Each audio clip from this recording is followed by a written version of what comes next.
Good.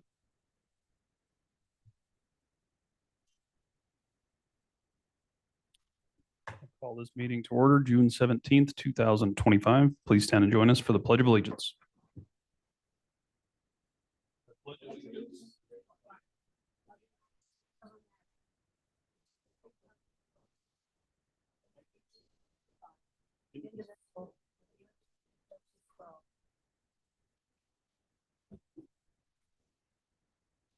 All right, good morning all. We do have a quorum present this morning with all 5 commissioners in attendance.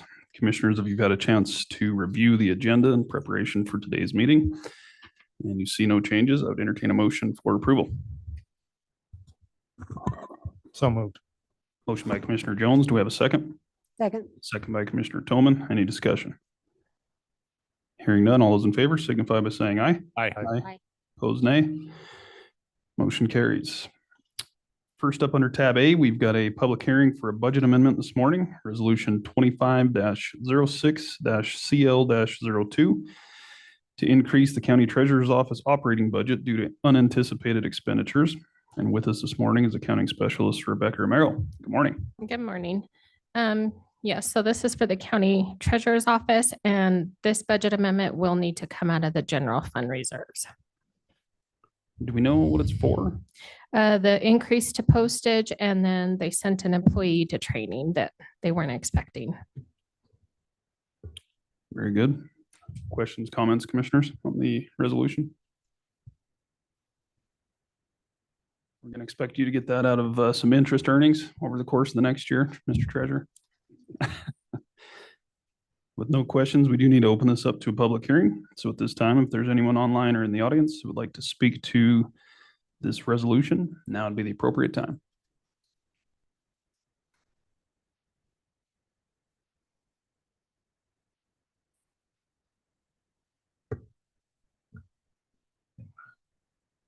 Seeing and hearing none, we'll go ahead and close the public hearing. And commissioners, what's your pleasure? Mr. Chairman, Commissioner Richards. I'd move resolution 25-06-CL-02 budget amendment in the amount of $7,000. You have a motion to approve by Commissioner Richards. Do we have a second? Second. Second by Commissioner Jones. Any discussion? Hearing none, all those in favor signify by saying aye. Aye. Aye. Opposed, nay. Motion carries unanimously. Thanks, Rebecca. Thank you. Moving right along to tab B this morning, we've got 2 items under the Planning and Zoning Department that will require a couple of public hearings. First is resolution 25-06-ZO-01, a conditional use permit renewal for the operation of an impound towing, salvage, storage, and disposal facility for motor vehicles requested by Joseph Fleim, doing business as Sunlight Services. Joining us this morning is County Planner Cassidy Brown. Good morning. Good morning. Thank you, Mr. Chair. So infrastructure on the property that is owned by Mr. Fleim is West Side Water and Sewer District. He's got City of Rock Springs Water. It's within Fire District number 1, and then has Rocky Mountain Power, Dominion Energy, and it's off of Wilkins Peak Drive, which is also a county road.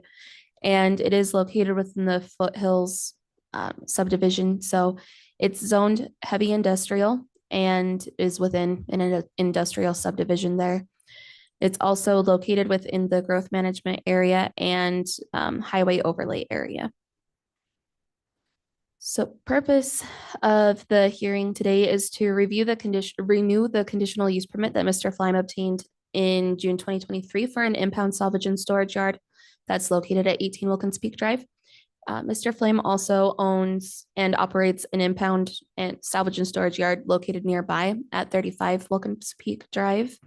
So just so we don't have those ones confused at all. Here's our zoning map. You can see that the blue lines indicate that it's within the highway overlay district. And our site map. We also posted our public notice on April 20, or oops. Yeah, 4/22, sorry, 2025. We've got views from the north, east, south, and west there. And that'll move us into the conditional use permit review criteria. With this type of facility, we've got some special conditions to consider. So the first is that it cannot be established within 600 feet of a church, school, or residential zoning district, or within 1 mile of a recreational facility. And this is absolutely not. It's located within an industrial subdivision. It's in a really good location. There also has to be hazardous waste inventory identifying possible storage or discharge of hazardous wastes, and the applicant will be responsible for maintenance and proper disposal methods in conformity with the EQ regulations. C and D bring us into screening, and kind of to just give a little review of the past permit that was issued to Mr. Flime. Because the property is located within the growth management area and the highway overlay area, when Mr. Flime's permit was first issued, one of the conditions of the permit was that 100% screening was required along the south and east boundaries of the property, including the gates. This is something that Mr. Flime has attempted to comply with, but has had some issues with and has been problematic for him. The screening with 100%, because of all the wind and things, led to gate damage. And so Mr. Flime has taken out some of the slats of the fence that were in the fence for screening there. And then he also would like to propose that the way he has the screening now, I know I put 50%. I think Mr. Flime estimates that some of it is about 75%, not totally down to 50. That he'd be allowed to keep the screening the way that he has it now, because of the concerns over, the gates, and then also just some safety concerns. He'd like for the sheriff's department to be able to see into his property when they're patrolling, and he'd also like to be able to see out. One thing too that we mentioned in the planning and zoning meeting last week was that where Mr. Flime's property is located, it's pretty far back in the subdivision. So although it is within that highway overlook area, the visual impact is really not that much because it is so far backed. So we didn't see an issue really with the screening being the way that it is now. And we've also not received any complaints on that.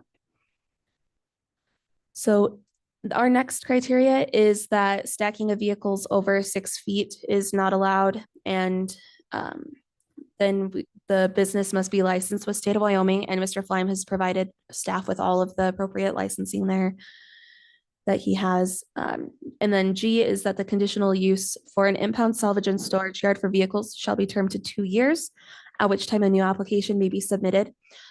And then subsequent conditional use permits may be termed for a period established by the board. Because Mr. Flime has gone through this process before and has been compliant with our regulations, if the board approves, the applicant has requested that this conditional use permit be in effect for an indefinite period of time. We did not receive any agency or public comments for this public hearing. And that'll bring us to our recommendation, as well as the Planning and Zoning Commission's recommendation. So we recommended approval for the conditional use permit owned by Joseph G. Flime, Sunlight Services, with the following conditions. First, that the conditional use permit is personal to Joseph G. Flime for 18 Wilkins Peak Drive. That the conditional use permit is in effect indefinitely as long as the business remains in compliance with county regulations and holds a valid Wyoming vehicle storage and disposal facility license. 3, vehicles cannot be stacked higher than 6 feet. 4, existing screening must be maintained. And then 5, vehicles, trailers, anything else on the property must be stored within the screened fence area. And at the June 11th Planning and Zoning Commission meeting, the P&Z voted 4-0 to recommend approval of this resolution. And that's all I have, Mr. Chair. Thanks, Cassidy. Appreciate the background on that. Any questions for staff on the application, commissioners? Any questions for the applicant? If not, we do need to open this up for public hearing. So at this time, if there's anyone online or in the audience that would like to speak to this conditional use permit renewal, now would be the appropriate time.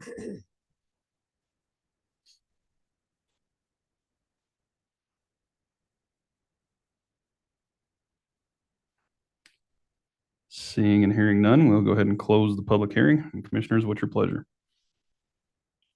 Mr. Chairman, I would move to approve resolution 25-06-Z0-01 for approval of a conditional use permit for an impound salvage and storage yard operated by Joseph Fleim, subject to each of the conditions imposed by our staff. Very good. We do have a motion to approve resolution 25-06-Z001 by Commissioner Slaughter. Do we have a second? Second. Second by Commissioner Richards. Discussion. Hearing none, all those in favor signify by saying aye. Aye. Aye. Opposed, nay. Motion's unanimous. Getting off easy this morning. Thank you. Appreciate it. Next, under tab B, we've got item number 2, which is a notice of intent for language amendments to the 2015 Sweetwater County Zoning Resolution, Section 4, Administration and Enforcement, Section 5, District Regulations, Section 17, Wind Energy Conversion Systems, and Section 19, Supplemental Regulations, and lastly, Section 21, which is definitions. Joining us this morning is Land Use Director Eric Bingham. And good morning, Eric. Good morning. Thank you, Mr. Chairman. So we basically went in here and we're proposing some definitions and also some RV campground standards that we haven't had in Sweetwater County. So we'll first start in the use chart, and what we have listed there is the commercial campground facilities, which will be permitted in the agricultural zone district and conditional within the growth management area, and then permitted in CRS and conditional in commercial. Then we go down to telecommunication towers, which is also part of this language amendment that Sweetwater County has not had regulations in. And we're hoping that this facilitates and makes it clear to the providers as the expectations of locations when they're locating these towers. So depending on the height of the tower, depends on whether it's conditional or permitted. If it's within existing residential areas, they become, or residential uses, they are conditional use permits, with the exception of an R3, which is a mixed use, which is an apartment type complex. Or if they're less than or equal to 35 feet within non-residential uses, that would, for example, be a school in a residential zone district. You could have a cell tower by permitted use as long as it's under 35 feet. If it goes above that, then you get into conditional use permits. And then as the tower goes up, that's when it goes into conditional use. And then when it gets to a certain height, permitted in ag, at the bottom there, when it's greater or equal to 200 feet. Keep in mind when it's over 200 or equal to 200 feet, you're going to have to put a blinking light on it because of the FAA. So for safety, air travel safety. So that's the use chart, but we'll get into specifically what we're doing here, which is this supplemental use section, which when we did language amendments a few months ago, we had to reserve it. We had to go back. There were a lot of concerns and questions that the Planning and Zoning Commission had. And what we did is we went in there and simplified the regulations with, as far as campgrounds go, and also with telecommunication towers, we went in. So I know, Mr. Chairman, you've been long awaiting the telecommunication tower regulations, so. Long awaiting. Okay, so just give me a second here. We can get up to it. Here we go. Okay. So the first thing we'll start with is the campground, the commercial campground standards. And this is broken up into 2 different categories. One is without water, sewer, and electrical. So if you get in a more rural setting, without utilities, the density requirements are a little bit greater. So as far as minimum parcel size, you're looking at 5 acres. And commercial campgrounds without this are without any utilities are not allowed within the growth management area. Campsite size, that's your tent sites, are 300 square feet, and then 1,800 square feet for recreational vehicle sites, including parking. So when we looked at regulations, we looked at different regulations in the state, including Campbell County. That was one, Natrona County, Park County, and also Carbon County. So we looked at all those different regulations. And then we also looked at the national RV regulations, what they would propose. And that falls right in there, that 1,800 square feet for recreational vehicle sites. That way it gives you enough for amenities in there and the utilities, well, not utilities, but when we get down to the actual with utilities, they're smaller, but it does allow for that. So what we're trying to control here is density so that we don't have a large recreational vehicle site without utilities and that's highly dense. So also with that, this is some concerns that came up at the last meeting when we were going and approving an RV campground. They shall submit a fire safety plan, an emergency response plan. That was just some things that to be approved by the fire code official, which would be Alan Adams. And so what this does is it just requires the applicant to work with our county fire department just to make sure that there is some sort of plan for fire safety and emergency response. Setbacks are a minimum of 50 feet from all adjacent residential properties owned. Now, this is campsites, not the actual commercial campground. So that way you can set back the campsites on your property. And then screening, if you're adjacent to residential, you should maintain a 6 foot in height, also to address noise. And then trash and waste management, have covered trash receptacles within 500 feet of a dependent site. So there's a difference between a dependent site and an independent site. Dependent site is dependent. It's dependent on restrooms and such, which would be a tent site. And then in contrary to that, so an independent site would be like an RV site that has a restroom facility within it.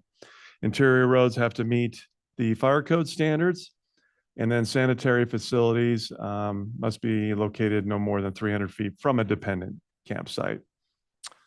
All sanitary facilities obviously have to meet DEQ, and if it's applicable, Sweetwater County Environmental Health, although it's more than likely if it's a commercial site, it'll have to go through DEQ. Then you get into campgrounds with utilities, water, sewer, and electrical. And they have to meet all the above requirements, but then you can go down to a minimum parcel size of 2 acres. And then a sanitary station may be provided in lieu of a sewer connection to each independent campsite. So what that means is if you can put a RV dump station in lieu of sewer connections to every site. Again, they all have to meet DEQ requirements and to stay consistent with the above 300 square feet for tent sites, but then you can go down to 1,350 for RV sites, including parking and utility hookups. I'm going to pause right there, Mr. Chairman, if there's any questions on the RV before we get into telecommunication. Looks like you're good. Okay. So the next is wireless communication facilities. This is quite extensive regulations. There are exceptions to when you don't have to get a permit as far as like putting up an existing antenna on already that's approved support structure. So that's what the listing is right there. There's a thing called, and I explained this to the Planning and Zoning Commission, it's called distribution antenna system. That's where, and we don't see a lot of them in Sweetwater County, especially in the county. That's where if they want to increase capacity, you'll see them put antennas, like when you get into a highly dense city, they'll put these distribution DAS systems on utility poles, and that's to expand their network without having to put up a big giant cell tower. So that's what that is.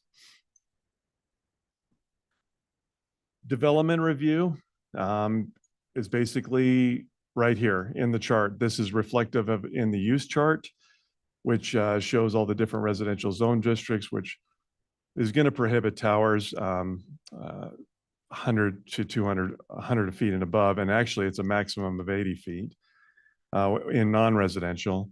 And then it's actually prohibited in with existing residential uses 50 feet and above. It can be lower than that, but it has to go through the conditional use permit process where the planning and zoning and then the Board of County Commissioners will ultimately approve or disapprove. R3 is your apartment type complexes, which is a zoning permit up to 35 feet, and then a conditional use permit. Here's a listed zone districts as far as commercial business and then light industrial, and where it's zoning permit for up to 50 feet and then conditional 50 to 100 and prohibited above that. Agricultural, that's where, with the exception of it's in the growth management area, when it gets to a certain height, it becomes a conditional use permit.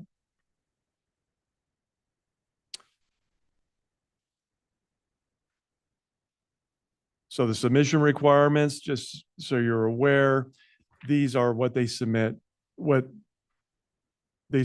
now anyway, with regardless of whether we have building code or not. The service providers are used to submitting engineered drawings, so that's what we get when they are submitted. Obviously, that's a safety issue, but elevation drawings, all this stuff, it just confirms that the standards are in there. So then we get into the actual standards of them. So right now, we do not have we have a setback, but it's for, it's not for cell towers. So basically you could put a cell tower 10 to 15 feet away from the property line. What this requires is it's 110%. That makes it consistent with things like wind farm regulations and such, that they're at least 110%. Now there's going to be some exceptions that I'll get into when we get into stealth communication facilities, but right with this 110% would from all adjacent property lines. Then lighting has to meet FCC and FAA requirements. The other thing that they're going to have to prove, the service provider now with this, is proliferation minimized. So what we're trying to do is have siting priorities. So when someone comes in and then they have to actually, whether it's the land use department or the Board of County Commissioners, this is the priorities of what we would like those service providers to do, which is co-locate that on an existing tower, do a distribution antenna system, or a roof-mounted supporting facility, or what we call a stealth wireless communication facility. So we had this situation come up in Clearview where we had a Union Telephone where they put a tower just along there, and you can see it right when you're driving in the entrance into Clearview Acres, which was like a 40-foot tower. And what they did, Verizon came in and wanted to put a tower across the street. So we let them know that's probably going to be unlikely that it's going to be approved, because it's a huge footprint that you're allowing more and more cell towers right next to each other. Why not just co-locate? So they ended up co-locating on there. Fencing, at least 6 foot as far as, and this service providers, wireless service providers want to do this. They don't want people going in there and climbing on their towers. And then we get to visual impacts minimized. Antennas must be configured, an antenna supporting structure in a manner that's consistent with the character of the surrounding community. Roof mounted, that will take into consideration the height of the building. So you're not going to have a 200-foot tower on top of a building. So we actually have a definition of overall height with which you needed to define so that it does take into account the structure. Then we have the distribution antenna systems, and then what we call stealth wireless communication towers, or, Mr. Chairman, maybe a pine tree. Very nice. So what this allows to do, so take for instance that last cell tower that we had that was a little bit controversial, that was in north of Rock Springs. This allows you to actually reduce the setbacks, because what you're doing is you're allowing it to be hidden, the tower, however that may be. There's different, when you drive on I-25 in Denver a couple of weeks ago, you could see those cell towers actually look like pine trees when you're driving on I-25. And then when you're getting close to Cheyenne, the buffalo or the bison that you can see up on the hill there, that's actually a cell tower. So this actually, it encourages requires, if they want to reduce the setbacks, because that might be more difficult to do with 110%, they can actually do a stealth wireless communication facility. They also, when they submit an application, as described above, with these siting priorities, stealth wireless communications is a siting priority. So those are the requirements for that. And then there's discontinuance requirements for for, that way if they're abandoned. This matches pretty close, probably not as restrictive, but I would say pretty close to actually what the wind energy conversion systems is, so that we don't have abandoned towers sitting everywhere in Sweetwater County. We then get into definitions, Mr. Chairman, where we actually define, all the things that we've listed above. One important thing that you do so that it's clear for staff and the public is things that are clearly defined. And that's, whether it's antenna supporting structures, these definitions do reflect what's in wireless communication facilities, which is listed there. Co-location, commercial campground facilities is also defined in there. Dependent, independent sites, dependent recreation sites, distribution antenna systems are defined. FCC is defined. We already have FAA defined.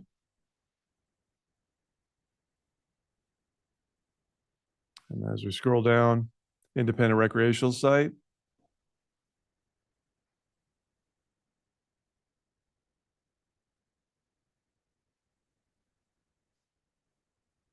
And then the overall height, as I described, we defined that, so that's clear.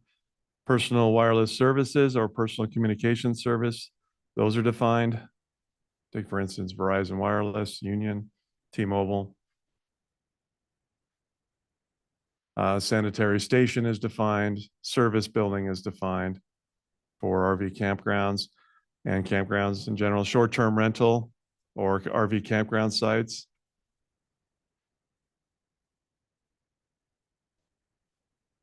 And then your stealth wireless communication facilities defined. Telecommunications site. Okay, we threw a definition in here that's unrelated to campground, since we had the definition section open, that staff was having a difficult time defining. And what we were trying here, Mr. Chairman, is to go and take some of the ambiguity out. If someone wants, this is related to track, course, or speedways, or animal or motor vehicle. And the Planning and Zoning Commission, we removed athlete, didn't see that as a major impact. If somebody wanted to build a track, they run around in their backyard, that was okay.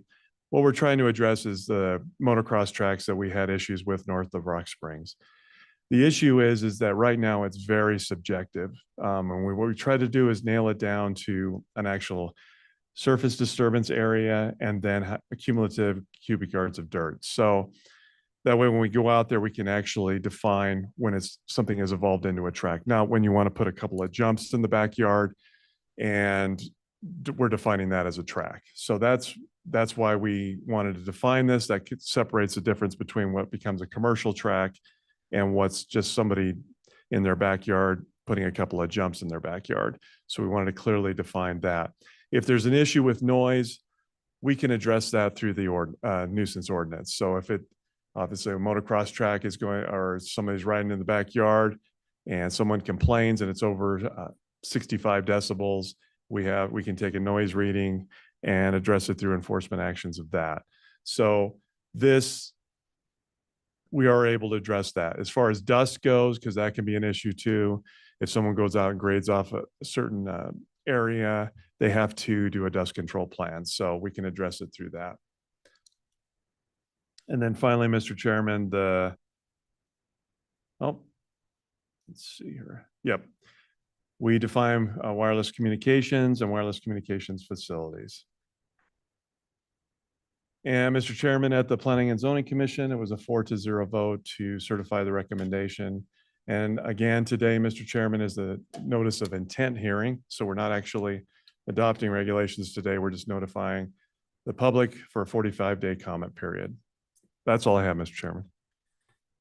Thanks, Eric. Appreciate your work on that, and especially on the stealth wireless. I know that's been a topic of mine since I served in a different seat, and I think I voted down just about every one of those since. So I appreciate that. I can't help. I think I've told the story before, but I was just coming through Pinedale on Sunday, and I look up, and there's one that's stealth, and there's one that isn't, and that certainly makes a big difference for my opinion. So I just think those areas, especially in town, We don't quite have the pine trees like Pinedale, but nonetheless, I think Sagebrush? it's an attempt. So I appreciate that. Questions or comments on the notice of intent, commissioners? Mr. Chairman. Commissioner Richards. Eric, just something that came to mind while you're talking. Does this have any effect on amateur radio towers? No, those are exempt by it was up on the top there, but those are actually exempt by the FCC. By the Telecommunication Act that Congress passed, we cannot regulate those.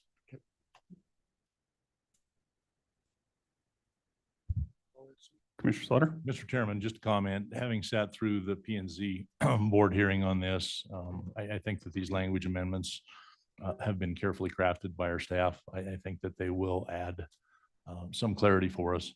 And I think that there were some amendments that were done by that board, which were very good.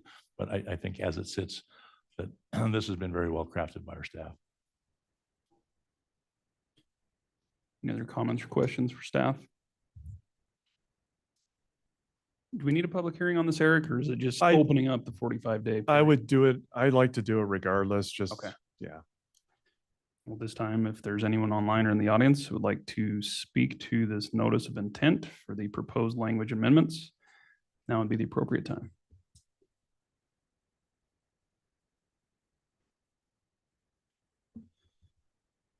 Seeing and hearing none, we'll go ahead and close the public hearing. And commissioners, what's your pleasure? Mr. Chairman, I would move to adopt the notice of intent, language amendments to the 2015 Sweetwater County zoning resolution, section 4, administration and enforcement, section 5, district regulations, section 17, wind energy conversion systems, section 19, supplemental use regulations, and section 21, definitions. We have a motion to approve by Commissioner Slaughter. Do we have a second? Second. Second by Commissioner Richards. Any discussion? Hearing none, all those in favor signify by saying aye. Aye. Opposed, nay. Motion's unanimous. Thanks, Eric. Thank you, Mr. Chairman, Board of County Commissioners. Thank you. That's going to move us right along into the county resident comments and concerns portion of the agenda. And at this time, if there's anyone online or in the audience that would like to address the governing body, now is the appropriate time.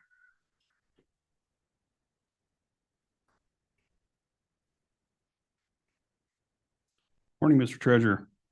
Morning, Commissioners. Mark Cowan, Sweetwater County Treasurer.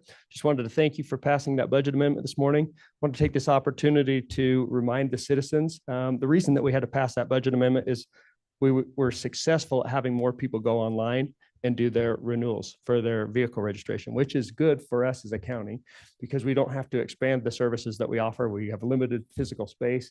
So when you go online, it means that we don't have to have another person to help you when you come into the office. We have somebody that can help fulfill that registration from behind the counter, which is good for the county. And also when that revenue comes in, we do charge a postage fee, so it's revenue neutral. So it really doesn't cost the county money when a person renews online. I want to remind the citizens as well that we worked with the legislature last year. When you renew online, you have a 30-day grace period to put your license plate and sticker on your vehicle now. So you'll receive a renewal registration email when you renew online. And that is good. If you get pulled over, show that to law enforcement, you're good for 30 days. So just want to make sure that the citizens are aware of that. We've been very successful at that. We haven't spent any money advertising that. Excuse me. Johnny K from KRO has been running ads for us for free to let our citizens know that. And so just wanted to take this opportunity to make sure that everyone is aware of that. Very good. Thanks, Mark. Appreciate it. Any comments, questions? So you would have been coming to hire another employee if you wouldn't have given you the money for postage, right? That's possible, or to expand the area that we have. I mean, we do have long lines, and in May we had lines going out the door. And so people can do that online and avoid standing in line to take care of that. So yeah, I'm glad that we don't have to expand the area that we work in. Very good. Still under county resident comments and concerns. If there's anyone else? Last call. We'll go ahead and close the county resident comments and concerns portion of the agenda, commissioners. That's going to move us right along to Tab C, which is the consent agenda. Before you this morning are 6 items. First being the approval of the June 3rd, 2025 meeting minutes. Second is the approval of the county vouchers, warrants, and the expenditure approval listing and the commissioner's report. Third is the approval of bonds. Fourth, the approval of the monthly reports. Fifth, the approval of the abates and rebates. And sixth is the approval of hospital maintenance expenditures. And at this time, commissioners, I would ask if there's any requests to remove any items from the consent agenda. With none, I'd entertain a motion to approve the consent agenda as presented. Mr. Chairman, Commissioner Toman, I would approve the Got a- consent agenda. got a motion to approve by Commissioner Toman. Do we have a second? Second. Second by Commissioner Jones. Any discussion? Hearing none, all those in favor signify by saying aye. Aye. Opposed, nay. Motion's unanimous. It's going to move us right along into the commissioner comments portion of the agenda. And Commissioner Jones, the floor is yours. Thank you, Mr. Chairman. On the 5th, I attended the Rock Springs Chamber Enterprise meeting where Irene Richardson gave a very informative presentation about the hospital and all it does for our community. Irene is on our agenda today, so I'll leave the details to her, but she is along with everyone else at, excuse me, at the hospital, have a great story to tell. So I know she has more to tell than what she'll be able to squeeze in today, but it really is a great story. On the 6th, I attended the federal partners meeting where our partners reported on topics such as the drop structure, low employee numbers for the federal agencies, the horse gathered by the BLM, and the upcoming cooperator meeting with BLM regarding the RMP and the beginning of the amendment process. On the 9th, I attended via Zoom a budget meeting for MHSC, so they're having the same fun stuff as we are, although their budget looks like it's much easier to get to the end of the line on. On the 11th, I attended the court security meeting. One topic discussed was their request to upgrade security at the front door entering the county facility in Rock Springs. Would like to take a second to thank Gene and our IT department for being so responsive and taking care of the request. I believe they had it fixed inside of 2 days, so very nice job there. On the 16th, I met with excuse me, the director and board chair from the Board of Health, as well as Treasurer Cowan, to discuss budget numbers. Would like to take a second to thank Kim and Stacy for the meeting and their willingness to help us with our budget. They really did step up, so I appreciate their time and their efforts on that. I'd like to thank the organizations that the county helps to fund for working with us on the budget this year. It's obviously been very difficult, and so many of our citizens have been negatively impacted due to our declining revenues. It seems most people understand that we didn't create this situation, but we have been dealing with the hand we've been dealt. This hasn't been easy or enjoyable, but together we're getting things wrapped up. Along the lines of budget talks, I would like to thank Assessor Davis for sending us the latest number for residential property tax reductions, which is right at about $1.3 million less in funding the county will receive, which translates into less services provided for our citizens. But there are other revenue streams that are down as well that are also negatively impacting our ability to fund organizations to their full amount. Keep in mind the legislators pushing for 25% and 50% reductions in residential property tax are now pushing for the elimination of all property tax in the state. In fact, they're pushing to have it removed from the Constitution.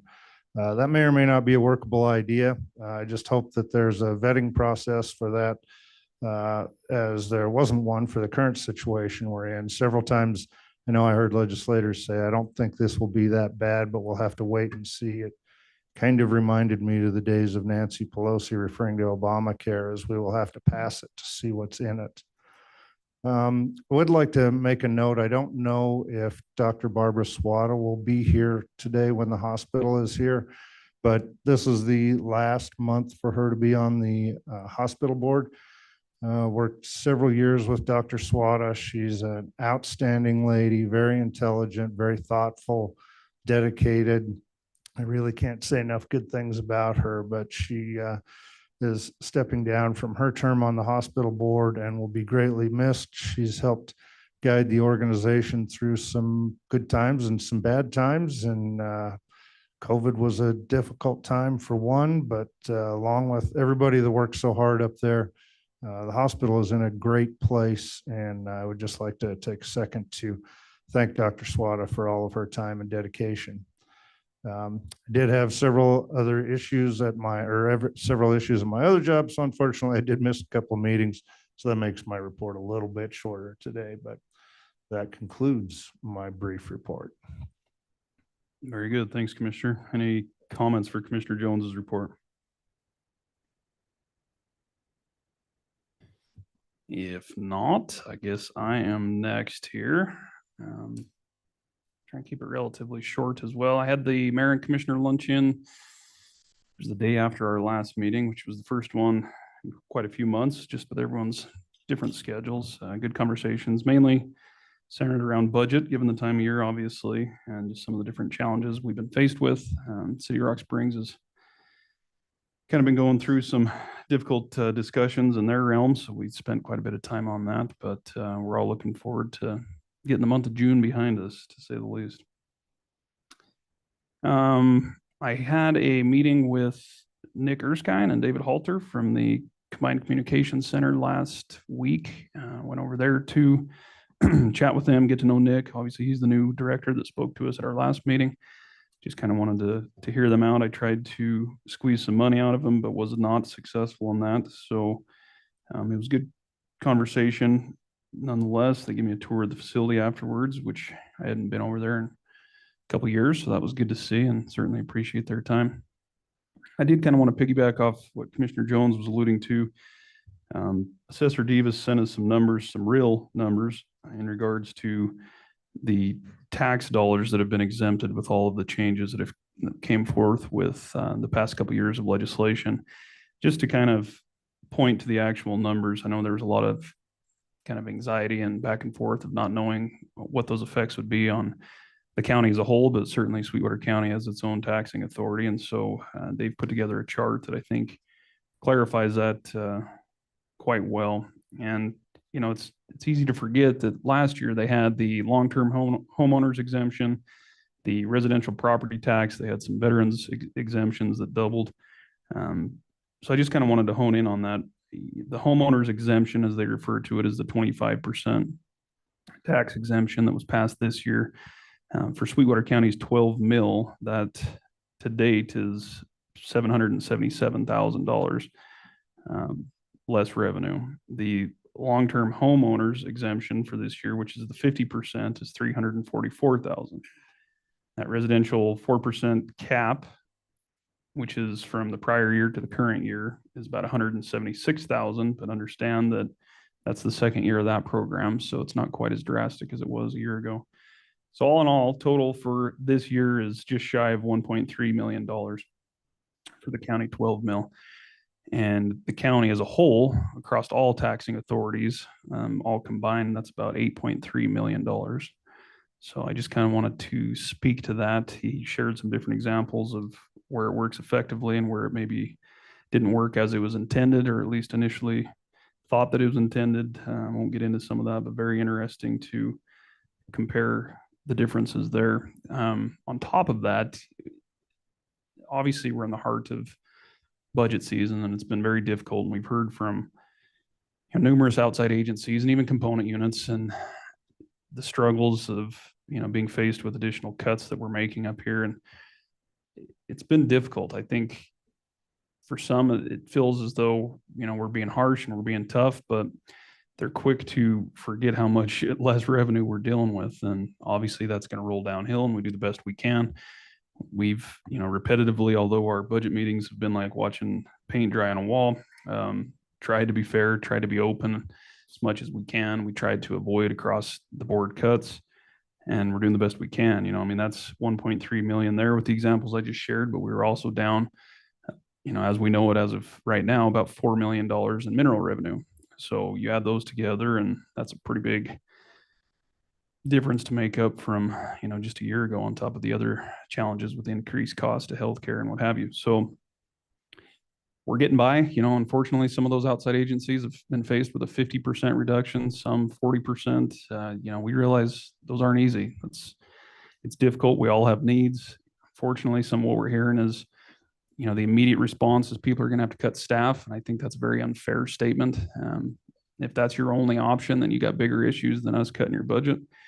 And so, it's not fun. It's unfortunate. We take it home, we think about it, we stress about it, we see if we can, find a way to come out of the void that we're left. But, the bulk of that we've dipped into reserves for. We're using 100% of our carryover, which some of that was, encumbered capital projects. The majority of the rest is going towards new capital projects that we're behind on. We're dipping into industrial siding money. We've dipped into some of our reserves, our capital reserve as of last meeting. And, we're still short. Obviously we found a balance with that, but we're having to dip into funds we otherwise wouldn't. And there's a reason that you have some of those reserve accounts to be able to survive some of those needs, on a capital basis. But obviously if you're doing that on operations, then once again, we have bigger issues as well. So I commend, the four of you for all of us working together and trying to work with our individual liaison assignments. It hasn't been fun. We've had to be tough and we've had to make big cuts, but even at that, the cuts to the components and the outside agencies don't even come close to that 5.3 million that I spoke to. So it's difficult and we hope it rebounds. It will. The sky isn't always falling. We'll find a way. I believe we've been pretty open throughout this process that it's going to be difficult. People are going to feel some of the effects, but that we'll survive and we will. So I appreciate everyone's work on that. I appreciate those entities that have reached out and said that they understand and, they'll tighten their belts and get by for a year, just like we're having to do. It makes a big difference. And the last thing we want to do is have to cut deeper. They'll provide great services, but at the end of the day, it's more about numbers. And if the numbers aren't there, then we have no choice but to make cuts. I did want to share, I had a quick conversation in the hallway this morning with HR Director McLean, just to give you all an idea on trying to prioritize some of our different budget needs.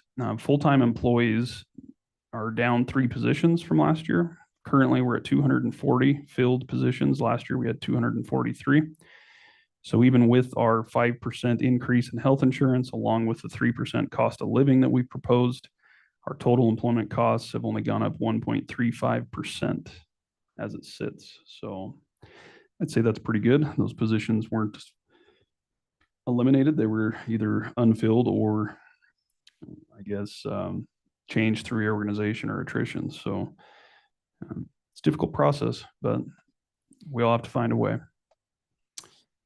In the weeks ahead, I've got a BLM cooperator meeting tomorrow. We've heard from the local field office in regards to the RMP and the intent to move forward with the amendment process there. So we've been invited to the cooperator meeting and I plan to attend there to figure out the next steps forward. The Bridger Teton National Forest and Chad Hudson reached out to me, I think it was the end of last week, wanting to provide an update on the planning process and where they're at. I asked that he extend that to Commissioner Toman, because as you might recall, we had requested to be a cooperator on that process and were more or less denied on that. So during that discussion, Chad said he would continue to keep us in the loop. And I know you had some concerns on that, Commissioner. So I asked if you could be in attendance on that, which will just be a Teams meeting. Look forward to that discussion. Next week as well, I'll have the monthly Young at Heart and Events Complex board meetings. I missed Young at Heart last month, unfortunately. So look forward to catching up with them. By the way, Candy reached out this morning to remind me that the Tiffin Rally is on site all week, if you haven't noticed. Driving by out there. And she invites all of you and the public to come check it out. It is open to the public this Thursday and Friday during the day. And as commissioners, she's given special treatment. If you need a golf cart to go cruise around, get a hold of her. So good to have those events coming in and out and returning back to Sweetwater County. Aside from that, just continue to field budget questions. I've pretty much covered that, so I won't go any further on that. And then addressing quite a few issues that will take up an executive today. So with that, I'll keep it brief and stand for any questions.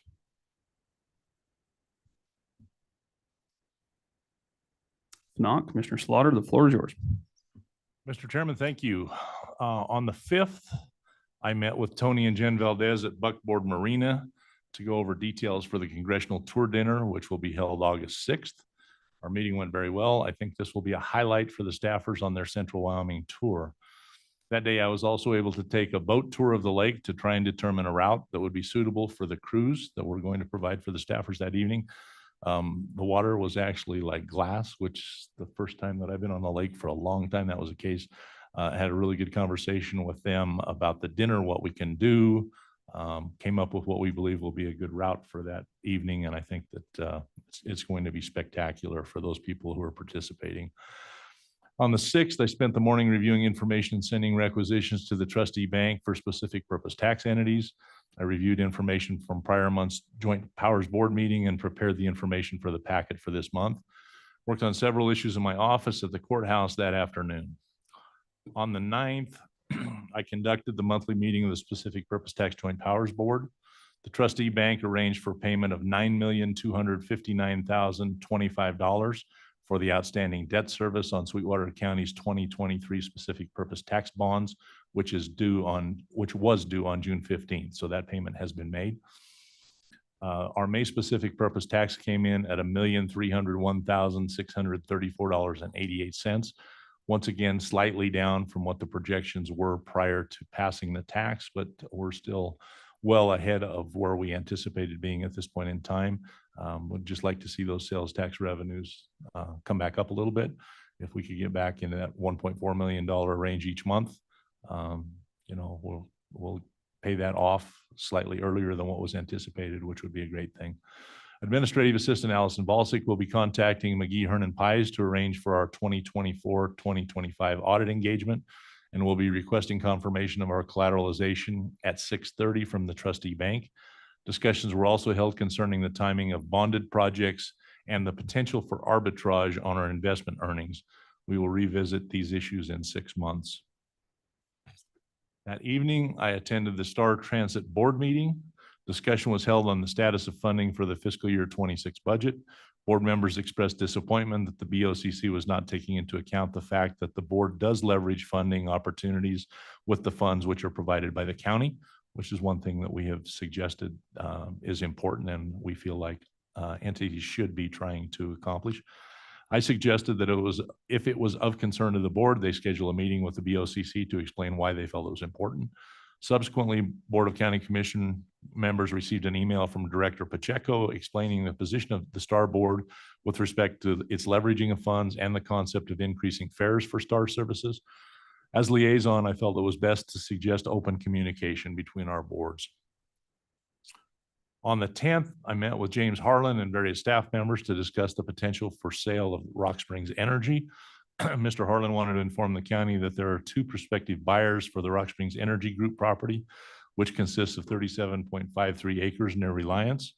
Apparently, family members have decided to sell the property, and Mr. Harlan wanted us to be aware that there are 2 interested buyers that would consider buying the property and reopening the business originally conducted there. The original business concept was to distill crude oil and convert it to paraffin wax to be shipped out on rail cars. On the 11th, I attended the monthly meeting for Sweetwater County Planning and Zoning Board. The board heard a request for a conditional use permit renewal for the salvage yard, which we heard earlier today, and the language amendments, which we approved earlier today. On the 12th, I attended the June monthly connection luncheon put on by Rock Springs Chamber of Commerce. The guest speaker was Dr. Kirk Young, who is just completing his first year as president of Western Wyoming Community College. Dr. Young explained many of his first year accomplishments, including how he has built unity within the staff and the students at the college. It was very interesting. Dr. Young is an excellent public speaker with an ability to engage his audience. The luncheon was held at Santa Fe Trail, which served an excellent lunch. On the 16th, I spent the morning working on the congressional tour, which has turned into much more than what I would have thought at the time that I volunteered to take this on. It's all consuming, but it has been very enjoyable working on this. I was able to talk with Neil Malakote of Shisha Jam about the Tronomine tour, and we worked out several details for it. Once again, I think this is going to be an opportunity that will be something that these staffers will remember for their lifetime. I think it's going to be something that they will really enjoy. I then met for lunch with Tom Wilson and John Freeman of the Green River Greenbelt Task Force and the Skyline Trail. They have generously agreed to speak to the staffers on the many items dealt with on the public and private property issues, which were needed to accomplish the Skyline Trail. They will be working on a 10 to 15-minute presentation for the staffers prior to the trip to Buckboard Marina for the dinner the night of the 6th. The only thing with respect to that is I wish we could stretch that day out and have 2 or 3 more hours that we could entertain those staffers, which will be here because we have so many things here in Sweetwater County to show. Just I keep then them up spec- till midnight. Pardon? Just keep them up till midnight. Well, we can do that.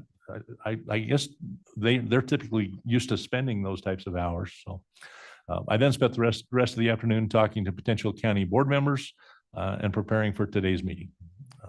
With that, Mr. Chairman, I will conclude my comments and I would stand for any questions. Thanks, Commissioner. On the specific purpose tax, where are we at with the Reliance and Jamestown projects that the county sponsored? Have they moved forward at all with either of those?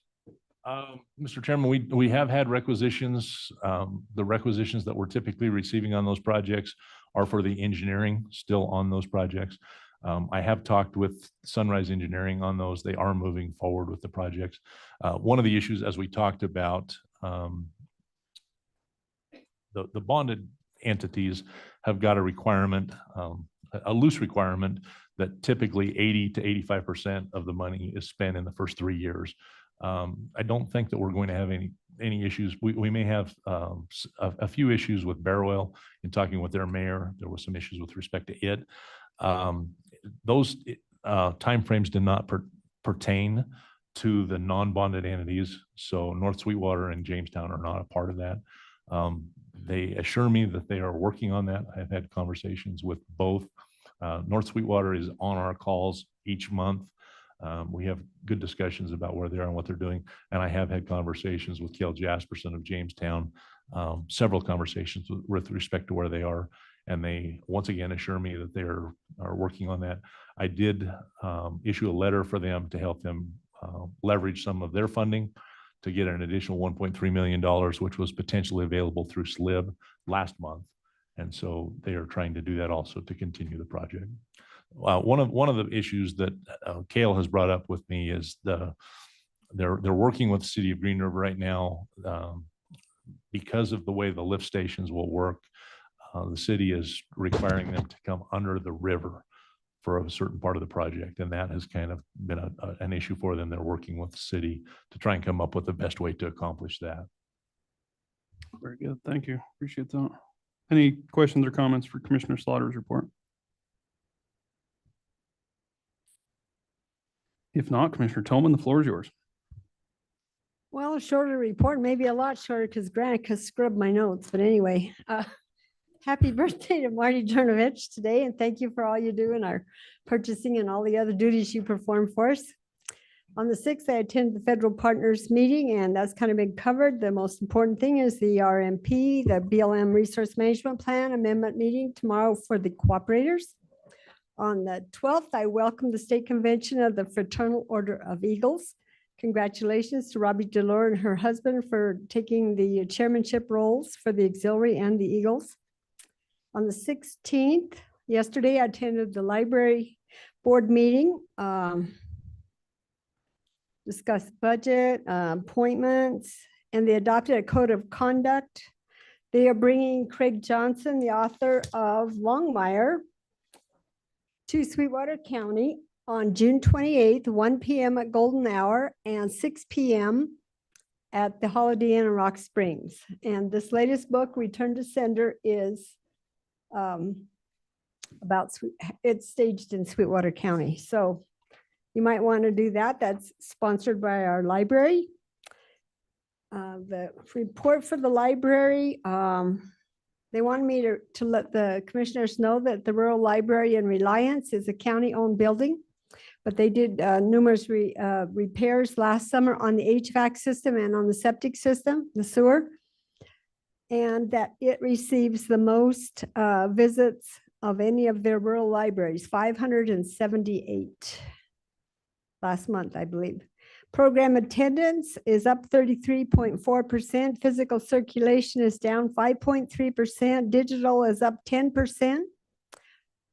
Meeting room uses is down 42% because of the construction going on in all 3 libraries.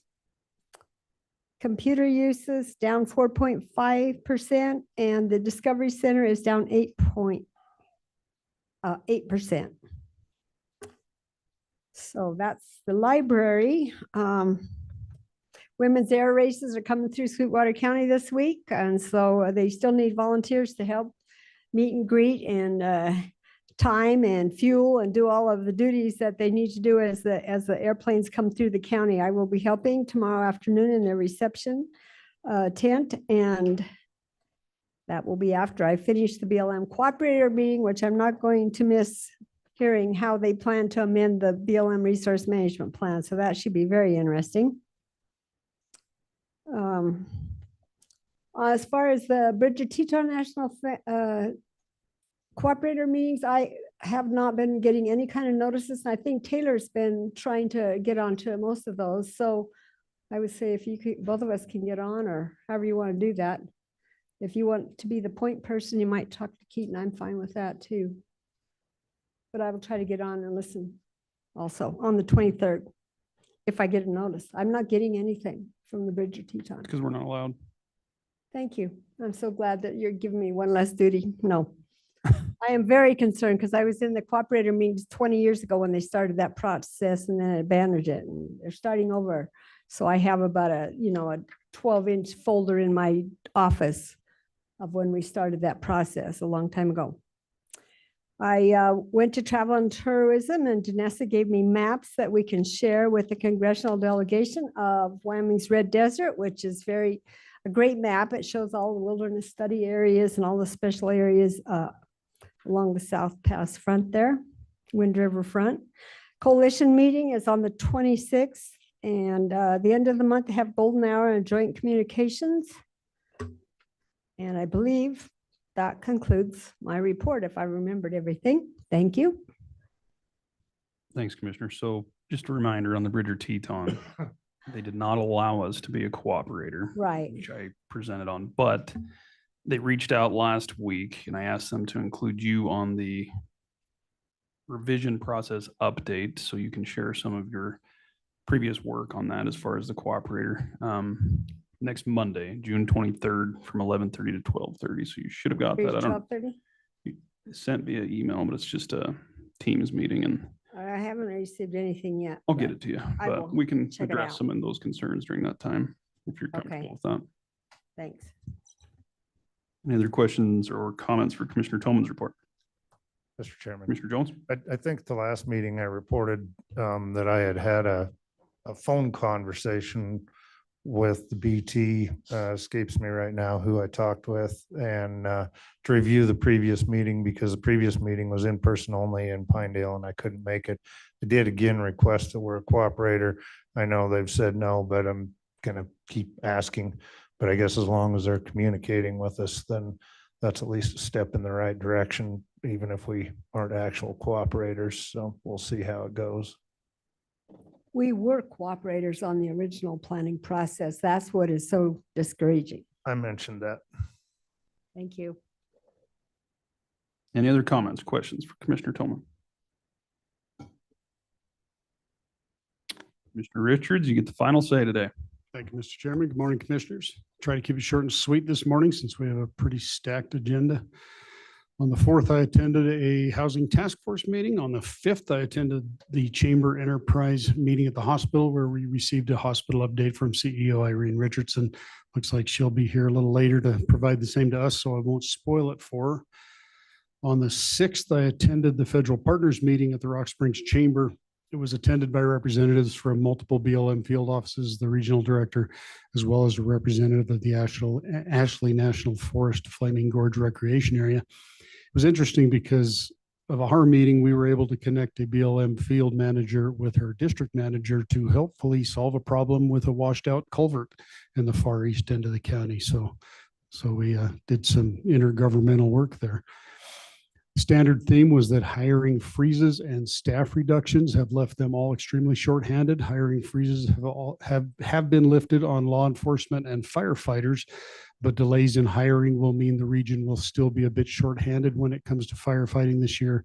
So pray that those rainstorms keep coming through, even though they apparently washed out that culvert a campground in the Lander Field Office. Ashley is moving forward with water upgrades to the Buckboard area and still working on plans to do some upgrades to Firehole. They've received approval to purchase batteries for a solar generator and a motor for the fish cleaner out there.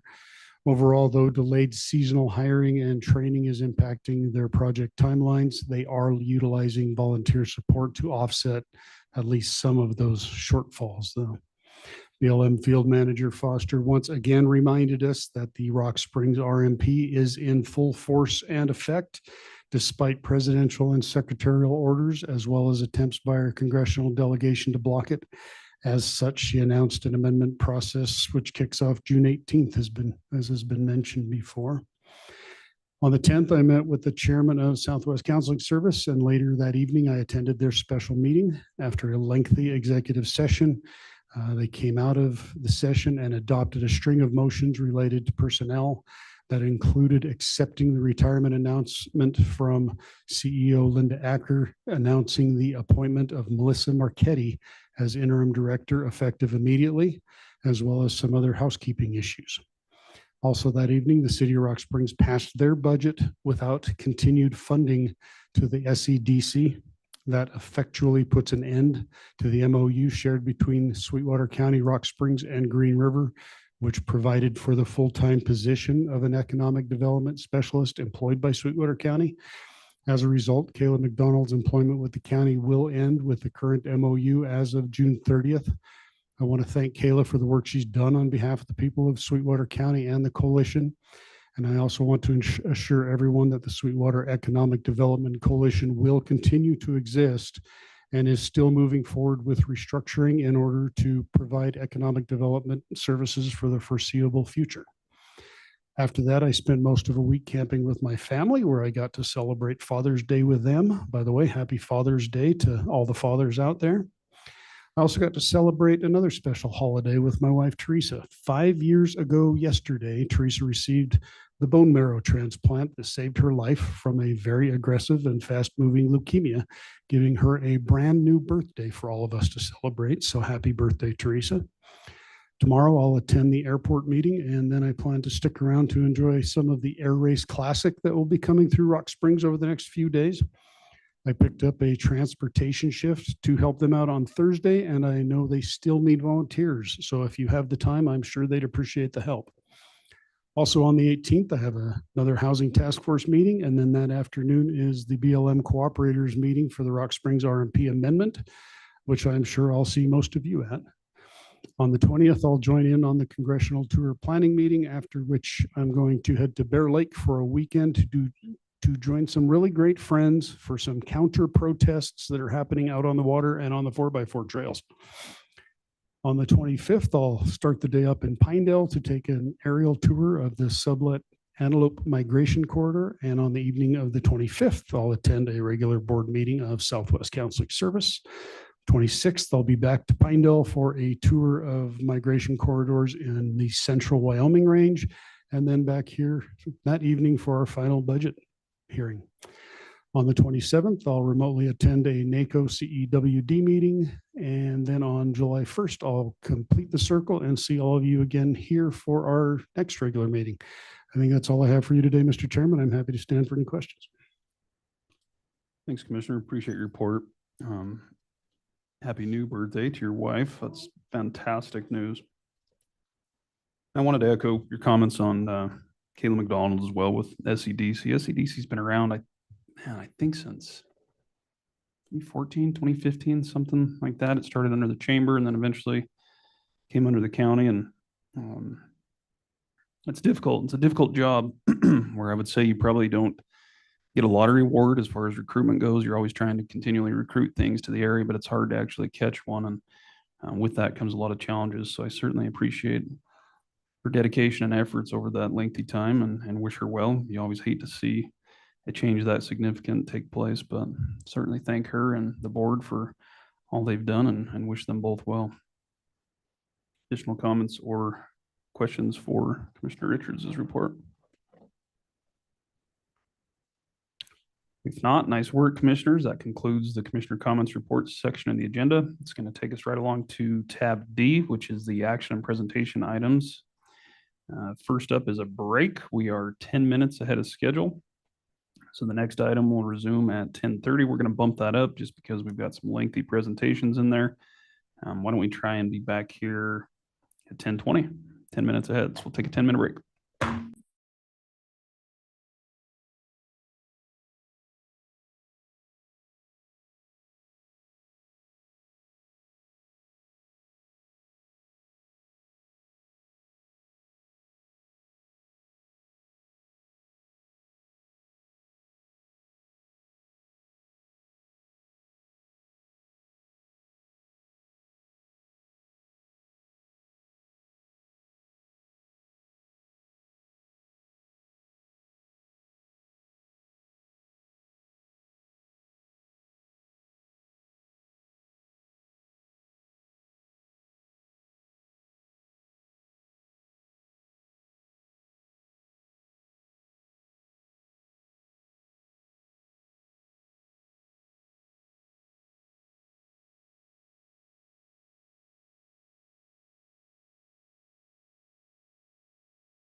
Thanks. Call this meeting back to order. I did want to recognize Representative Brady for joining us. You snuck in earlier, so I apologize for not catching it at the time, but trying to keep us ahead of schedule today. So thanks for being here. We left off item number 2 under tab D, which is the approval of the Community Services Block Grant Agreement. Joining us this morning for a little period of time here is County Grants Manager Christina Marshall, and we'll hand it over to you. Good morning. Good morning, Mr. Chairman, Commissioners. This is my first of 4 agenda items. So the Wyoming Department of Health awarded Sweetwater County $1,008,099 in community services block grant funding for a 4-year period. It will be passed through to outside agencies for projects that are analyzed, prioritized, and overseen by the tripartite board. So the technical term to expend the funding is July 1st of this year through September 30th, 2029. Although Sweetwater County agency expenditures will begin their cycle on October 1st, 2025. This grant award requires no cash match. So the purpose of CSBG funding is to alleviate the causes and conditions of poverty. It will provide stability for families as well as support progress towards greater self-sufficiency. Eligible clients must be at or below 200% of the federal poverty level. So this year, the Wyoming Department of Health, through the Community Services Program, has opted to award a 4-year agreement instead of an annual agreement to reduce administrative burden. However, planning documents that include specific projects and uses, itemized budgets, community action plan, et cetera, are due annually by August 25th. So for fiscal year 25 to 26, the tripartite board will solicit and review projects at their August 11th meeting, after which subcontracts will be presented to you for final approval in September. So as a summary, the total award is $1,008,099. In the agreement, it's a not to exceed amount. The term is a 4-year term beginning July 1st, although again, we will start the subcontracts on October 1st through September 30th to coincide with the federal fiscal year. The annual award amount is finalized by the Department of Health every August 1st. And then the tripartite board has a meeting to review the projects, meet with the agencies. It is every year on the second Monday of August, and this year that's August 11th. And then we anticipate you reviewing the contracts this year on September 2nd. So a couple of notes. That optional term start of July 1 was actually to accommodate CSBG tripartite boards that provide direct services and have significant cash flow issues, which is not the case in Sweetwater County. It does not impact the total award. Next, the tripartite board is currently conducting a community needs assessment that is required every 3 years. This will help them to decide priorities. And then finally, Commissioner Slaughter is still the current appointee from the commission to the tripartite board. Excuse me. We are actually trying to recruit a new member. If you know of anyone, we have 1 vacancy that's available and the person should contact me for an application. In your packet, I have, of course, the federal poverty income guidelines for your review, and then also the agreement. I just want to point out, new this year is attachment B. And that attachment D is for data security. It's kind of like the HIPAA agreement, and it's required on all state agreements. Sorry. So that is new this year. And with that, Mr. Chairman, if you all approve, please sign in blue ink. So I'm available for any questions. Very good. Thank you, Christina. Appreciate the explanation as always. Any questions or comments for that matter on the Community Services Block Grant Agreement, commissioners? Mr. Chairman, Commissioner Slaughter. just of note, you notice that when Christina mentioned my name, she started to choke to death. So there's some bearing on what she thinks of me as the board member. Actually, just a quick question, Christina. We definitely don't want to talk about that. The award being made for 4 years is the intent, we may have talked about this, but is the intent to spend $252,000 each of those 4 years? Mr. Chairman, Breaking it up that Commissioner way. Slaughter, that is correct. Okay, just wanted to verify that. Thank you. Commissioner Richards?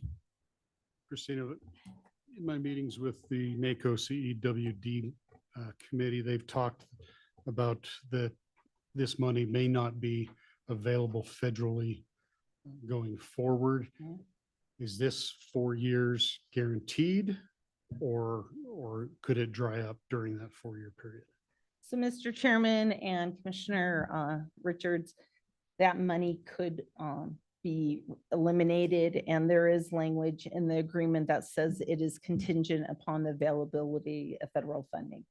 And we would have identical language in our subcontracts in case it does get eliminated. I did ask that specific question to the Department of Health, and right now we're proceeding as normal. Additional comments or questions? If not, I'd entertain a motion to approve the Community Services Block Grant Agreement and authorize the chairman to sign all related documents. So moved, Mr. Chairman. Motion by Commissioner Slaughter. Do we have a second? Second. Second by Commissioner Richards. Any further discussion? Hearing none. All those in favor signify by saying aye. Aye. Aye. Opposed, nay. Motion's unanimous. Moving right along to item number 3 under tab D is the county opioid settlement funds discussion, and we'll hand it back to Christina.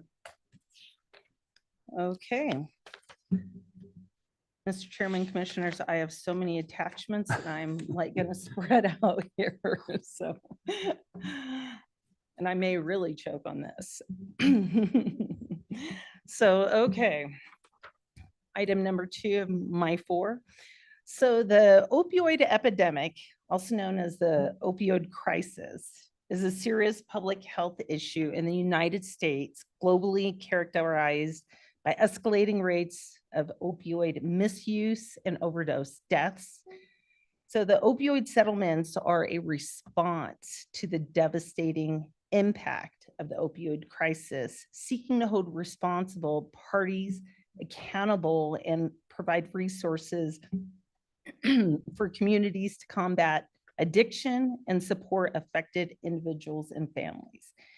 It is estimated that opioids have killed over 500,000 people over the last 2 decades.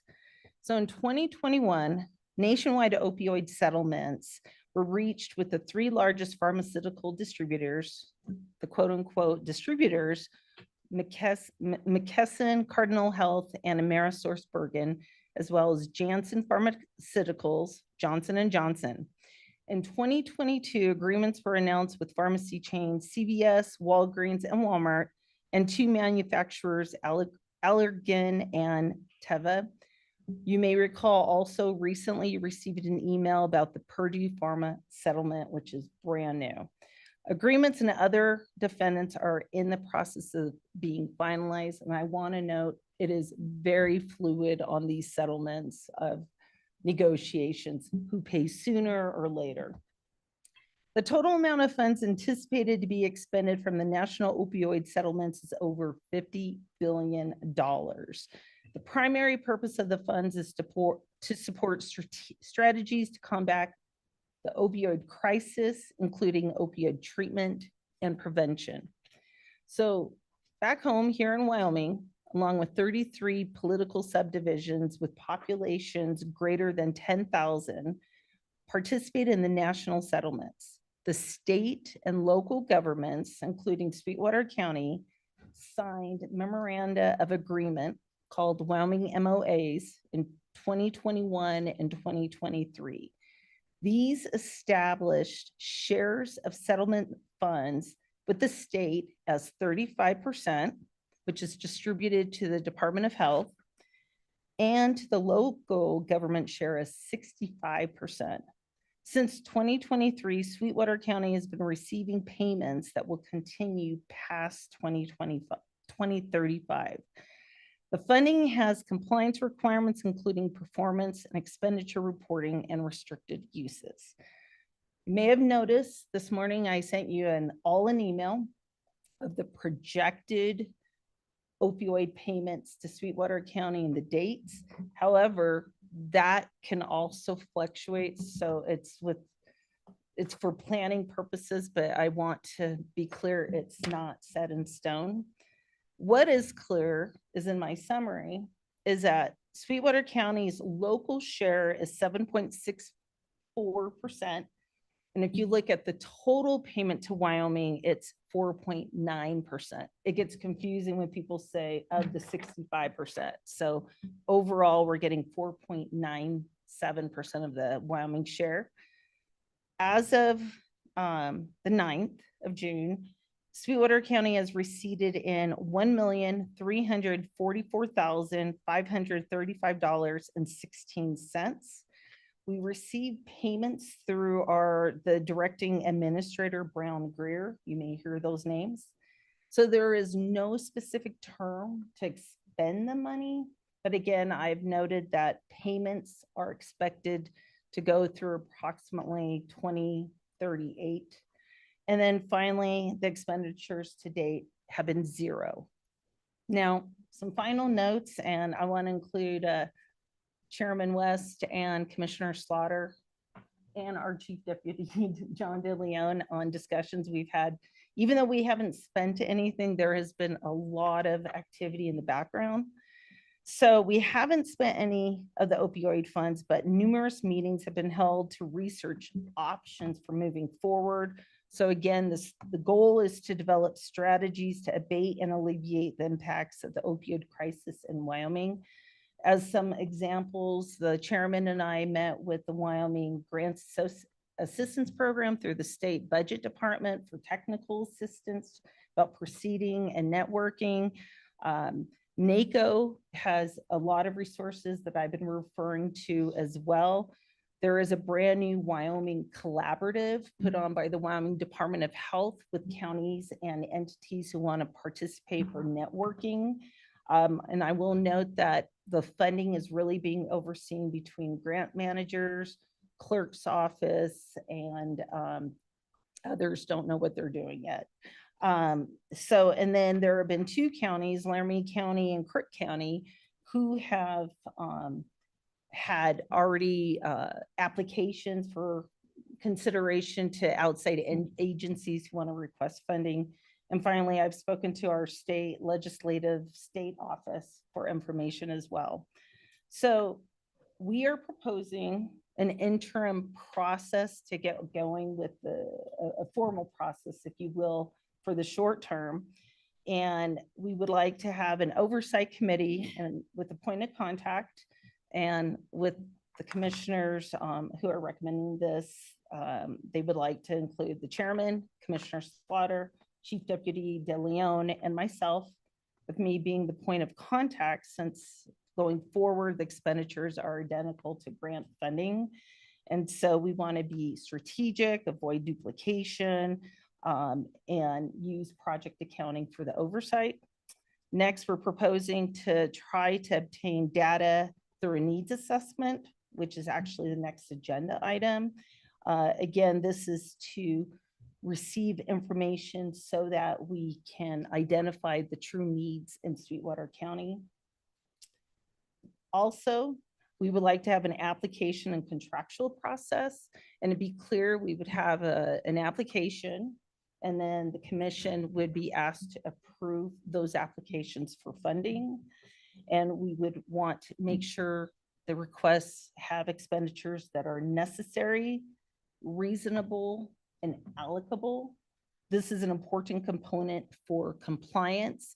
It would be a reimbursement process. And so we want to make sure there's a nexus to the opioid abatement. So that's why we would have applications. And then finally, for financial oversight and compliance, we would have budgeting, reporting through project accounting. In your packet, I've included 4 attachments because I know you love reading all my stuff. So the first one I actually thought you would find interesting is the 2020 plaintiff fact sheet. I obtained this from our legal representation, Charles Barnum, I'm sorry. This lists the damages that would be claimed if Sweetwater County went to trial, and that's just for your information. Next, you have the 1 while and 1 while 2 opioid settlement memorandum of agreements. Third, you have what's identical in both those agreements, Exhibit A, that lists the opioid abatement strategies for treatment, prevention, and other strategies that we will refer to in committee, and I'm sure we'll have lots of discussion in subcommittee. And then finally, there is the 2024-25 Southwest Counseling Budget Agreement. And I included this because so far as of today, we have identified 3 entities that we think should complete an application and request funding from you. That is Southwest Counseling, Treatment Court of Sweetwater County, and also the Sheriff's Office. But one item that came up is that in the agreement with Southwest Counseling, there is a deadline, and I'm referring to their attachment on page 2 of 18. It lists 5 areas of services for funding. And then on page 6, under item OC, it says they need to identify viable uses of opioid settlement funding for the 5 programs. So I just wanted clarification as we proceed, if they are limited to those 5 areas, or should they submit any idea for opioid funding? So that is what I will be asking, but that's all I have to present, and I'm available for any questions or additional discussion. Thanks, Christine. I appreciate the explanation there. I know that's lengthy and complex. We've been discussing what to do and how to do with these funds, I think, since some of us have taken office. So here we are to finally start expending those. But I know there's a lot of background and requirements that come with that. We've had a lot of back and forth with reaching out to some of these entities and saying, what can you utilize these funds towards? And then they're coming back and saying, well, what can we spend them on? And so it's just kind of an all over the place, I guess, predicament to be in, as unfortunate as it is. And so we're trying to be a little more proactive with that and open up the application process. And obviously, we're just sitting on those funds and they're earning interest in the meantime, but that's not helping the problem out in the community. And so I look forward to progressing with this plan and trying to get some of these spent down. So thank you for your efforts on that. Any questions or comments on the Yes, proposal? Go ahead, Commissioner Toma. I do have a question. Do you have to wait for the needs assessment before you figure out how you're going to spend it? So, Mr. Chairman, Commissioner Tolman, technically, no. As I mentioned, there are 3 entities we believe are a clear fit, and we would like to proceed, but in parallel, we would like to move forward with the needs assessment, which is the next agenda item. This is because several years ago, we asked our component units and agencies for information of how to use this funding. We did not receive any clear responses. So yes and no, we don't need to wait, but we would like to get that information. Thank you. I don't see that as an issue just because we've been waiting for that for several years now. And it's not that we can't, we're just looking for some guidance, and within some of the contract agreements that are out there, it identifies that you can utilize something for, needs assessment. And so we thought maybe that would help guide us in some of the different application processes, which we'll get into on the next item. But Commissioner Slaughter. Mr. Chairman, just like to echo your comments and once again state, we've had several discussions on this. That money has been sitting there a long time. I think this sets forth a process where we can move forward and get to a point where we can get those funds where they are actually helping the community. So I think it's very important. Any other questions or comments? Did you have a question in there, Christina? I thought I picked up on the 5 areas for Southwest Counseling. Mr. Chairman, that is correct. Just to proceed, their contract, their current agreement ends. And maybe our chief deputy county attorney wants to add this. So, Mr. Chairman, I think the nature of the agreement with Southwest is to encourage them to have a focus on the 5 priority populations, 5 priority programs that the commissioners have identified. But that doesn't mean that they're not open to looking into other areas. They just obviously didn't want a scenario where all funding requests, whether it's to the state, whether it's to the opioid fund or otherwise, are always towards other populations and then never towards the 5 programs and priority populations that the commissioners identify. So I think both are available, but there obviously would want to be a first look towards the programs they've identified. Yeah, I agree with that. And I think part of the reason we put that in their agreement last year is because they received I think they applied for their state contract in November, and I want to say they receive it around February, I believe, something like that. So some of the funds they're receiving from the state are going towards some of these programs that the opioid funds could potentially supplement. And so we were trying to identify that, hey, we can utilize these funds towards this, and then you can restructure your application in the state to, other different needs. And so we obviously did not get that.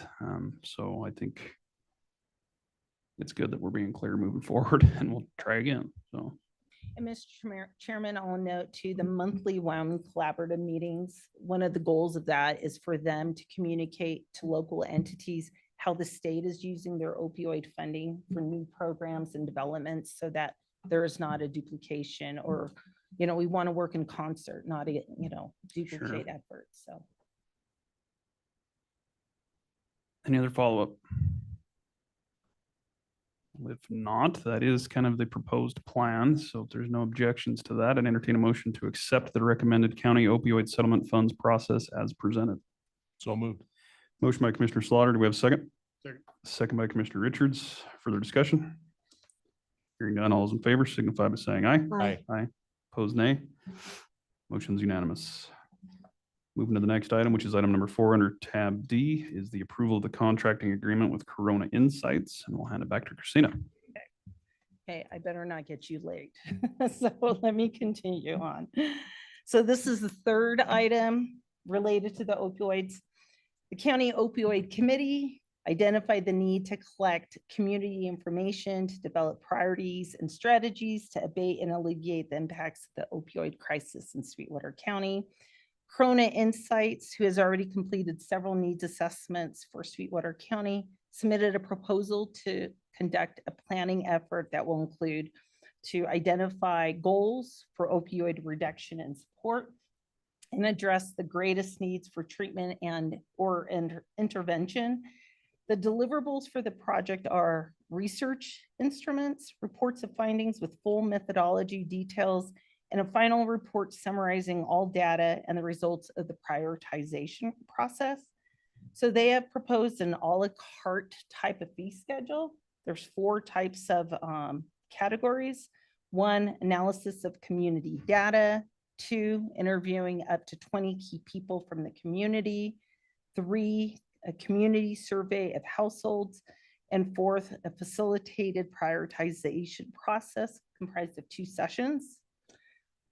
The County Opioid Committee recommends proceeding with options 1, 2, and 4, and adding option number 3 if supplementary information is needed upon completion of option number 2.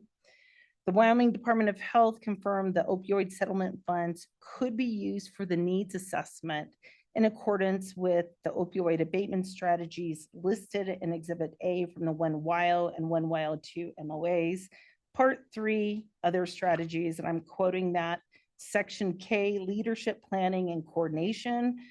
Community regional planning to identify goals for opioid reduction and support efforts, or to identify areas and populations with the greatest needs for treatment and intervention services. So basically, this will not impact the general fund. I also spoke with our purchasing director, Marty Dernovich, about this process, who agrees we could proceed. So the expenses can be allocated to the opioid fund. A budget amendment is not required because potential expenses were already included in the fiscal year 26 opioid budget. So you have three attachments. One is the proposal. Two is an excerpt from Exhibit A of the 1YL and 1YL2 MOAs. And three, the contracting agreement with Corona Insights. With that, I'm available for any questions. Thanks, Christina. Any questions on the contracting agreement, commissioners?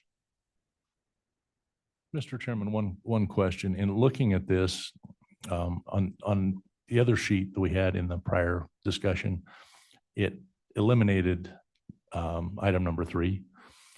And the recommendation is to move forward with items 1, 2, and 4.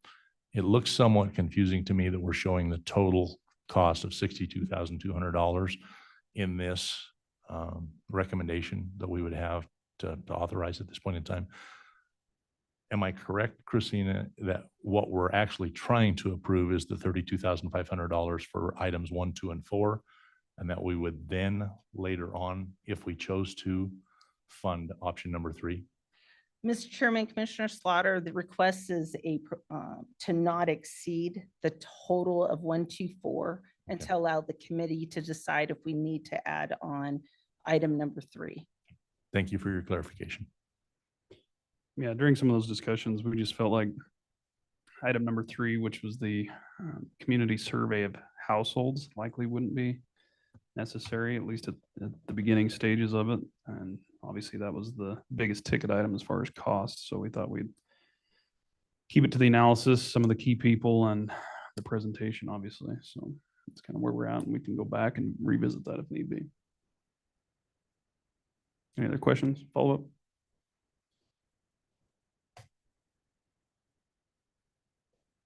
If not, I'd entertain a motion to approve and authorize the chairman to sign the contracting agreement with Corona Insights. So moved. Motion by, do I need to clarify the amounts and all that, or you said it was not to exceed, right? Correct. Okay. So I'm gonna back up just a little bit there. With Corona Insights for a not to exceed amount of $62,200, understanding that the original intent is to proceed with items 1, 2, and 4 on the proposal, which amounts to $34,500, leaving it up to the opioid committee to decide should item 3 need to be added back in. Good with that? I will amend my motion to exactly what you stated, Mr. Chairman. Okay, we have a motion by Commissioner Slaughter. Do we have a second? Second. Second by Commissioner Richards. Any further discussion? And allow chairman to sign. Yeah, I had that in there. Hearing none, all those in favor signify by saying aye. Aye. Aye. Opposed, nay. Motion's unanimous. And Christina's last items, item number 5, we've got the approval of invoice number SWPG 25-1 to the Wyoming Department of Health for responsible gambling behavior funding from the Wyoming Gaming Commission. Hand it back to Christina. Okay, this last item. The purpose of this agenda item is to accept funding for responsible gambling behavior, quote unquote, by submitting an invoice to the Wyoming Department of Health.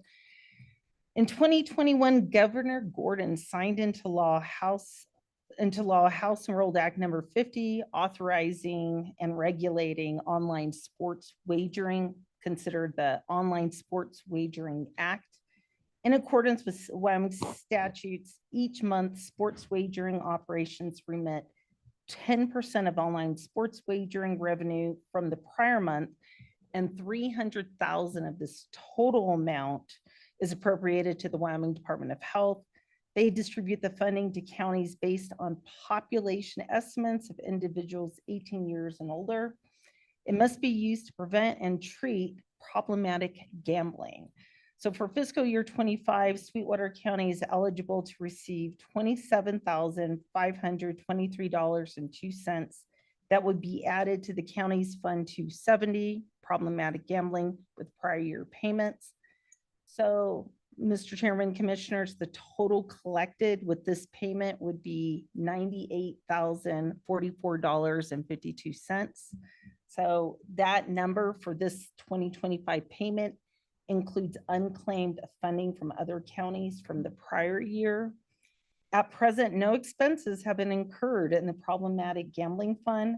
During prior budget workshops, the County Commission decided to accumulate the funding so that it could develop a substantial and impactful project. Corona Insights has agreed to try to incorporate problematic gambling behavior information during their work on the opioid abatement strategies. So hopefully that could help out the commission. So including your packet, I have the invoice, the correspondence from the Wyoming Department of Health, and then the Wyoming Gaming Commission responsible gambling behavior funding table for fiscal year 25. And with that, I'm happy to answer any questions. Thanks, Christina. Any questions on the problematic gambling? It's kind of interesting when you think about it. We authorize more or less gambling and then turn around and collect money for problematic gambling. If not, I'd entertain a motion to approve and authorize the chairman to sign invoice number SWPG 25-1 to the Wyoming Department of Health for responsible gambling behavior funding from the Wyoming Gaming Commission as presented. So moved. Motion by Commissioner Richards. Do we have a second? Second. Second by Commissioner Toman. Any discussion? Hearing none, all is in favor signify by saying aye. Aye. Aye. Opposed, nay. Motion's unanimous. Okay. Thanks, Christina. Appreciate all of that. Thanks for your help. Next on the agenda is item number 6. We've got resolution 2025-06-CC-01. A resolution authorizing a 3% cost of living adjustment to eligible county employees. Joining us this morning is County Clerk Cindy Lane. Good morning. Good morning, Chairman, Commissioners. As Chairman was stated, I have resolution number 2025-06-CC-01 for the commission to consider authorizing a 3% cost of living adjustment to eligible employees. Would you like me to go through that or? No, I think it's pretty straightforward. I appreciate it.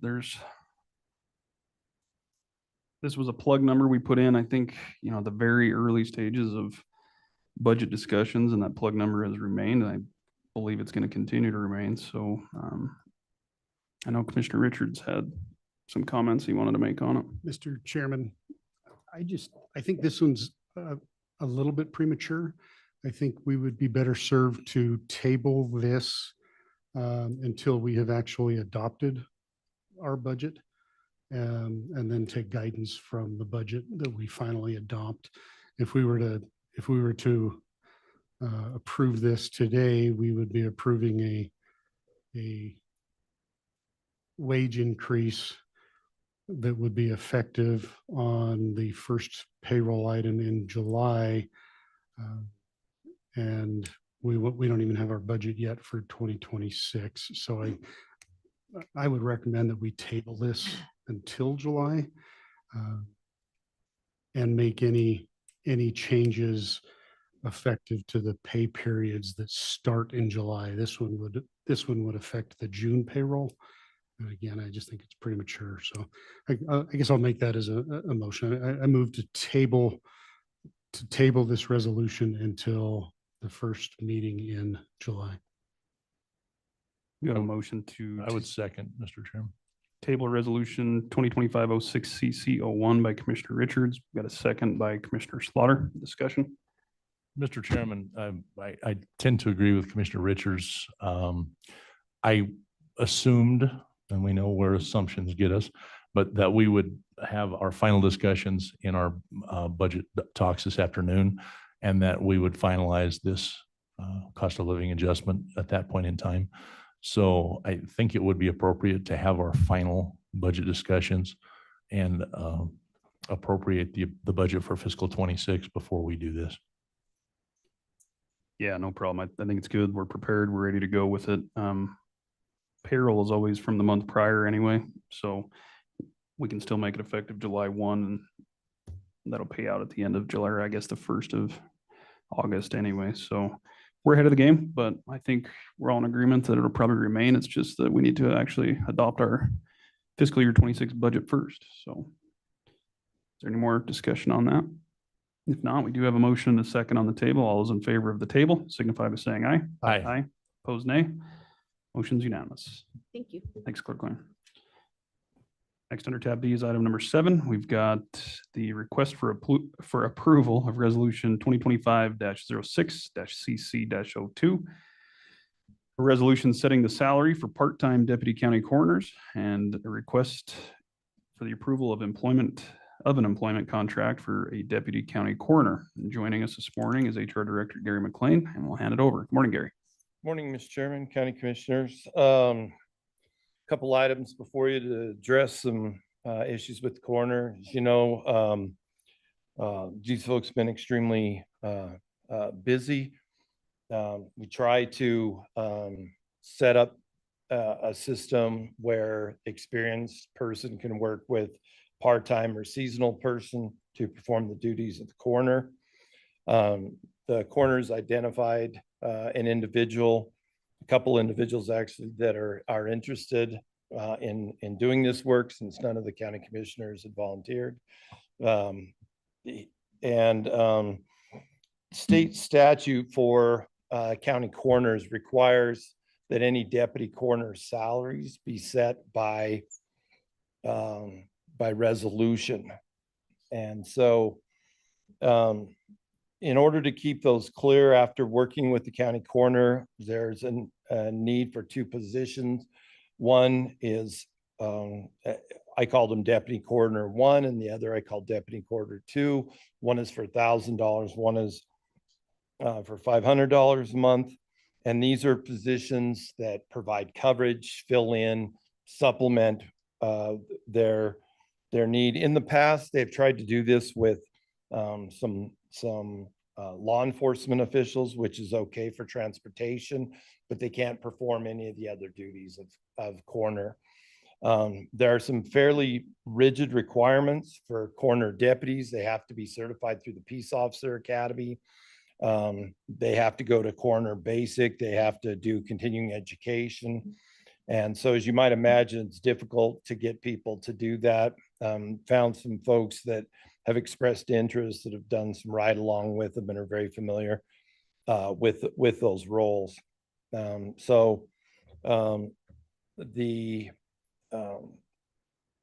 think the first order of business would be to request approval of resolution 2025-06-CC-02, setting the salary for these 2 Deputy Coroner 1 and Deputy Coroner 2 positions.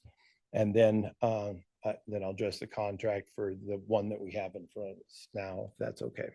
And I'd be happy to take any questions. Thanks, Gary. Any questions on starting with the resolution for the deputy coroners? Mr. Chairman. Commissioner Slaughter, sorry. Gary, is Travis still working as deputy county coroner? Would these positions be in addition to that? So Dale and Travis would still be working there, and these would be in addition? That's correct. Yes. Okay. Yes, he is. And he's actually the chief deputy. So what they were trying to do is to be able to actually have a time where one or the other could be off. So you would have, for example, one of these and the coroner, one of the chief deputy and one of these, and to be able to have some coverage during those times. So yes, it's in addition to that. Thank you. Yeah. I just, when I first read this, Yeah. I thought that possibly Travis had left, and I didn't realize that. So No. glad that he's still there and have a better understanding. Thank you. Yes. And his salary is set by a previous resolution also. Additional questions on the part-time deputy coroners? Not, I'd entertain a motion to approve resolution 2025-06-CC-02, a resolution setting the salary for part-time deputy coroners as presented. So moved. Motion by Commissioner Jones. Do we have a second? Motion by Commissioner Jones. Do we have a second? Second by Commissioner Richards. Any further discussion? Hearing none, all those in favor signify by saying aye. Aye. Aye. Opposed, nay. Motion's unanimous. Hand it back to you, Gary. Thank you, Mr. Chairman, County Commissioners. With that item addressed, The second item would be to request approval of an at-will employment contract for Ms. Hannah Atterbury. This is a person that's been, has done some ride-alongs with them and is willing to do the work. And this would be approving for the Deputy Coroner 1 position. And we've completed all of the background things for this. Essentially, they would start as soon as we could get all of the requisite paperwork done with the Police Officer Standards Board, Wyoming Post, if the board so chooses. I'd be happy to answer any questions regarding that. Thanks, Gary. Any questions on the at-will contract? Hearing none, I'd entertain a motion to approve the at-will employment contract between Sweetwater County, Wyoming and Hannah Atterbury for the Deputy County Coroner 1 position as presented. Motion by Commissioner Richards. We've got a second by Commissioner Toman. Any further discussion? Hearing none, all those in favor signify by saying aye. Aye. Aye. Opposed, nay. Motion's unanimous. Thank you, County Commissioners. Thanks, Gary. Appreciate it.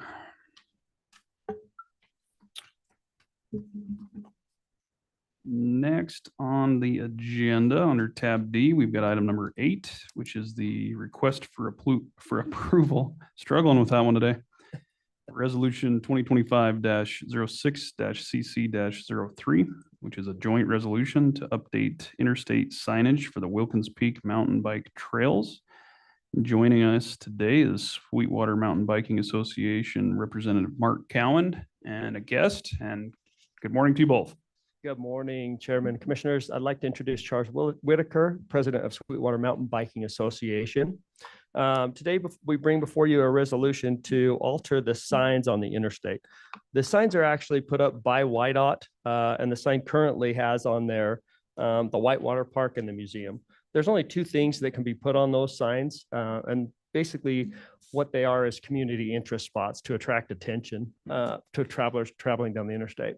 And I think at the time that the Whitewater Park was probably something that was very interesting, but we have found that, and hopefully you will find that mountain biking is probably a little bit more prevalent in our area. The Sweetwater County Travel and Tourism lists the Wilkins Peak Mountain Bike Trail System as the most popular trail system in the state. There's 20 miles of trail system over there and 14 different trails, and new trails being added continually by the association. So what we'd like to do is we'd like to change that sign to list the museum and the mountain biking trail through this joint resolution. We started this resolution with the city of Green River, working with Councilwoman Bushman, and YDOT determined that they would request that the resolution be a joint resolution where the county join in on that as well. So that's why the resolution is brought before you. We believe that mountain biking adds to our community, will bring people off the interstate. I'd like to have Mr. Whitaker do a brief speech about his business and what mountain biking means to the community, if you could. Morning, Chairman, County Commissioners. I'm Charles Whitaker. I'm not just the Sweetwater Mountain Bike Association president anymore. I've done that for 4 years. I just recently opened a bike shop here in Green River, Wanderlust Gear and Repair. We've seen that mountain biking in other communities brings in a lot of tourism.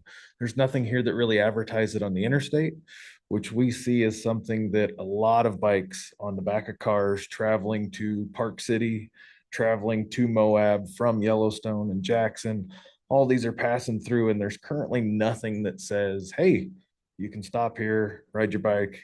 While you're at it, you're going to get hungry, you're going to get thirsty, go to Hitch and Post, go to Badass Brews, maybe you break something on your bike, come see me. All the things that all these other towns around here who have trails, we're kind of this little spot where everything else is 4 hours away. So, and almost everybody passes through here, whether they're going to and from Utah, whether they're going to and from Jackson, whether they're going to and from Moab or Grand Junction.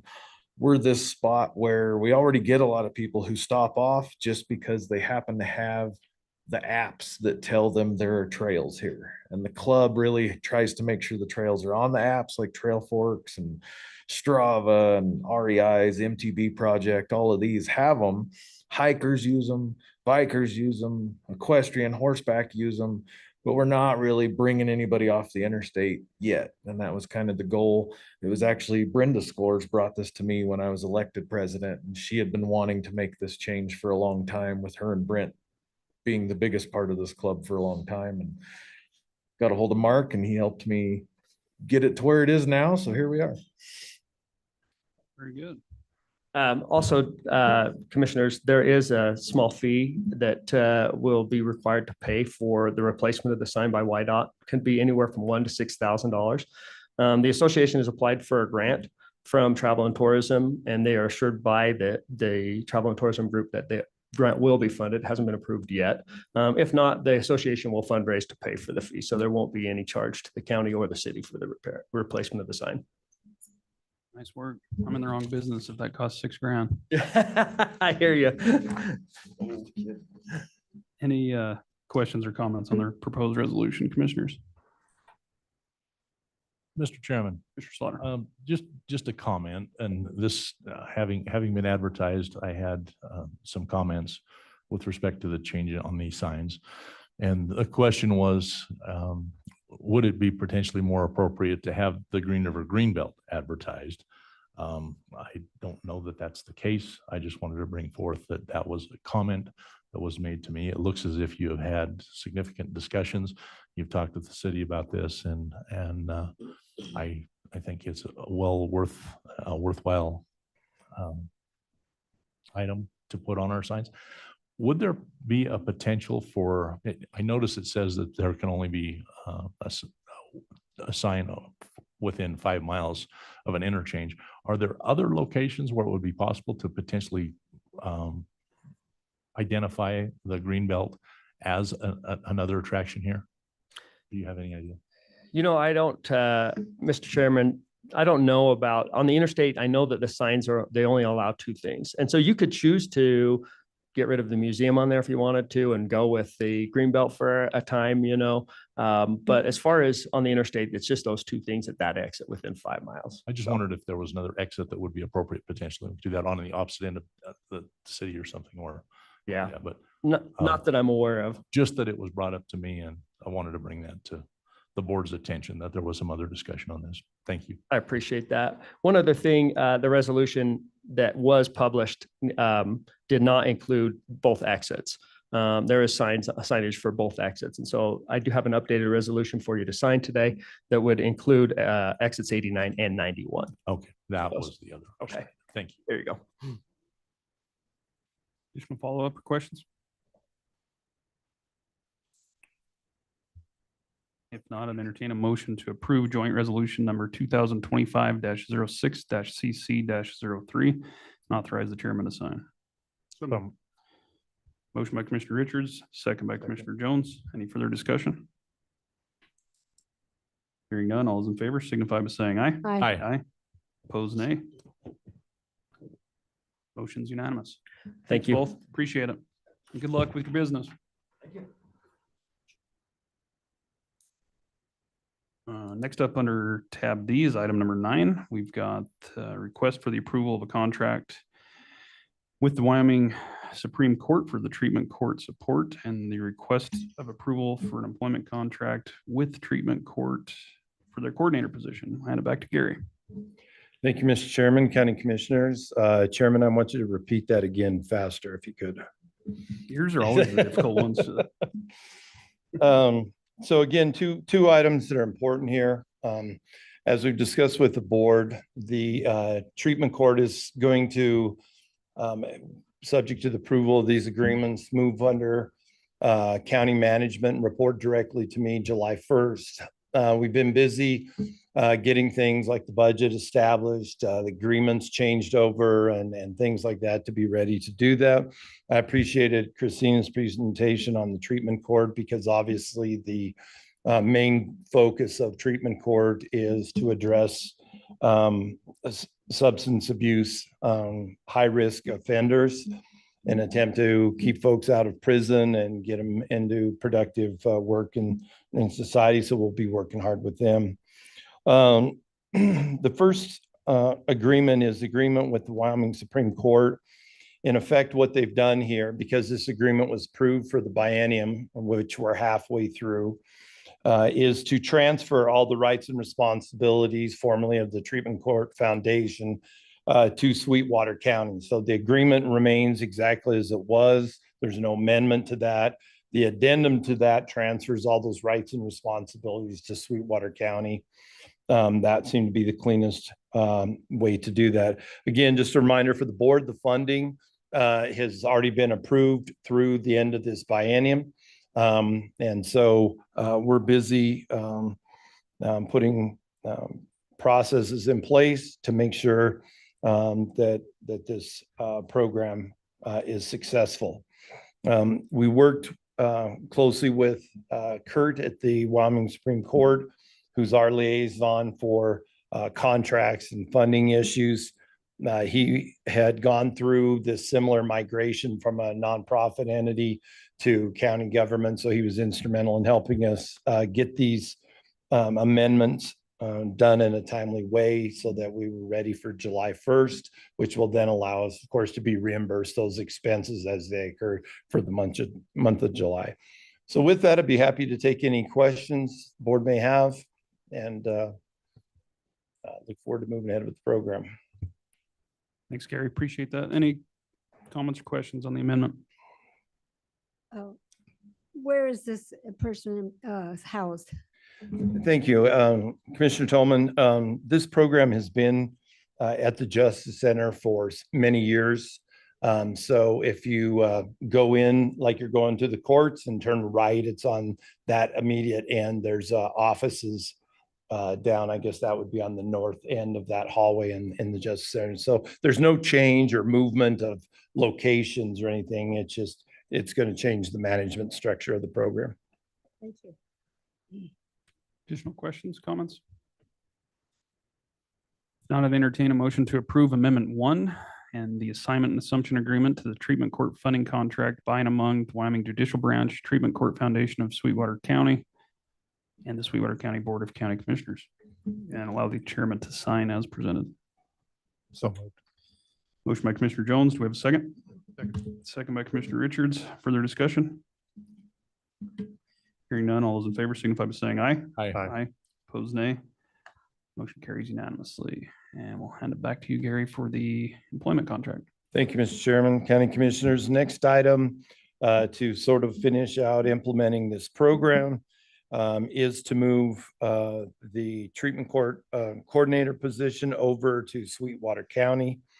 In front of you is an at-will employment contract to accomplish this. Obviously, this program is contingent funding. As we discussed during the process, we should be able to submit reimbursement under the tenets of the program, such there's no cost to Sweetwater County for implementing this program. And so we wanted to make sure that the employment contract term recognizes the fact that the legislature may at some point withdraw that funding. For this next year, probably in November, December, we'll be applying for the next biennium funding cycle, which will be approved, I think, around March to May. And so we will know prior to the end of this fiscal year if funding is in place for continued employment. If not, then obviously the program would be wrapped up.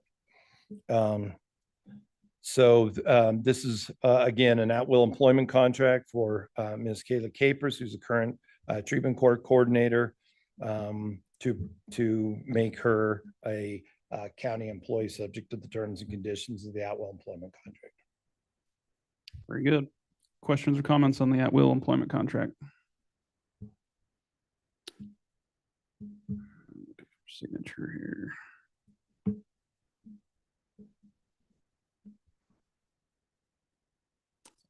Okay, I'd entertain a motion to approve the at-will employment contract between Sweetwater County, Wyoming and Kayla Capers to serve as the Sweetwater County Treatment Court Coordinator as presented. So moved. Motion by Commissioner Richards. Do we have a second? Second. Second by Commissioner Jones. Any discussion? Hearing none. All those in favor signify by saying aye. Aye. Aye. Opposed, nay.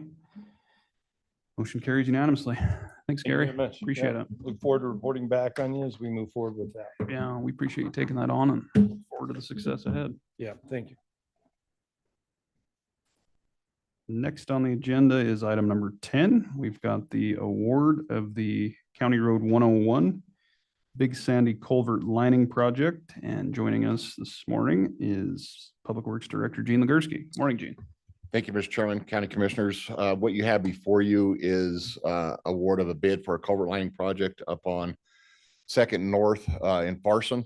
Both those culverts are in the Big Sandy and they are old and the bottom of them is falling apart. So we're going to line them instead of replacing them to save the county money. This is people have done it all over. We haven't done it particularly in Sweetwater County. YDOT's done it on the interstate a bunch of times. So we're going to try this and see if it works.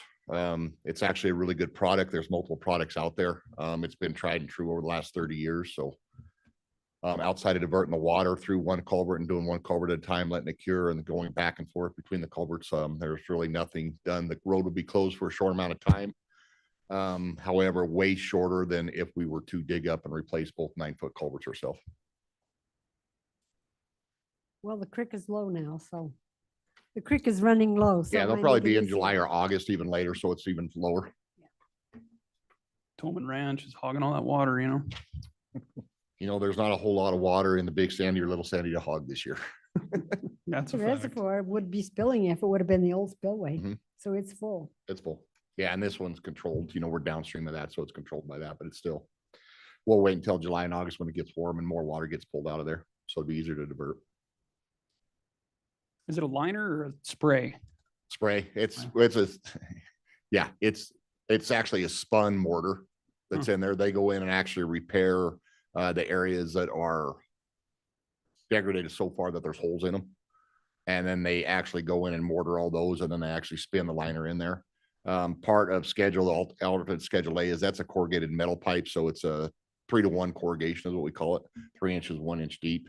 And we're actually going to fill the corrugations and spin everything in there. A little bit of a safety factor in there. We felt that the $17,000 extra provided us with a safety factor plus a little bit of extra hydraulic coefficient of friction gets less a little bit. So we thought that $17,000 was worth it. I promise I understood everything you just said. So Basically, they take concrete and slather it around the inside of it at a really high rate of speed. How about that? I got it. It was plumbing talk, so. It was, yes. Finally understood something up here. Yeah. Yeah, it's not like we did with the city of Rock Springs did, and we also did in the basement where it's actually a sock liner that's epoxy. This isn't like that. That doesn't work on it. Well, it works, but on an 8-9 foot diameter culvert, it's very, very expensive. So that works really well on small diameter, you know, 8-12 inch. I've done it up to 18 inch. But the concrete liner, mortar liner is actually better and cheaper when you get to those bigger, larger culverts. Looks like you had 4 bidders. Yep.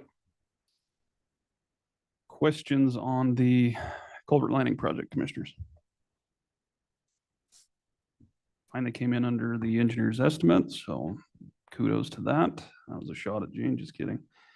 If there's no further questions, I'd entertain a motion to award the County Road 101 Big Sandy Culvert Lining Project to Critical Pipeline Repair LLP to include both the schedule base and the schedule alternative A in the sum of $117,745.90 and authorize the chairman to sign all necessary project documents. Motion by Commissioner Richards. Do we have a second? Second. Second by Commissioner Slaughter. Any further discussion?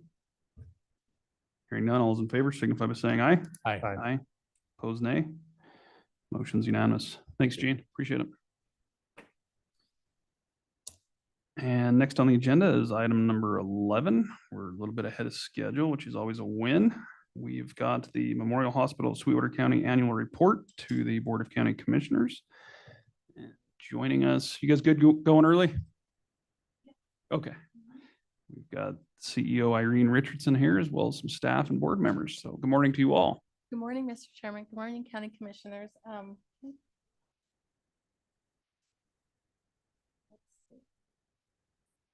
Let me introduce my team for you. I'm Irene Richardson. I'm the CEO of Memorial Hospital, Sweetwater County.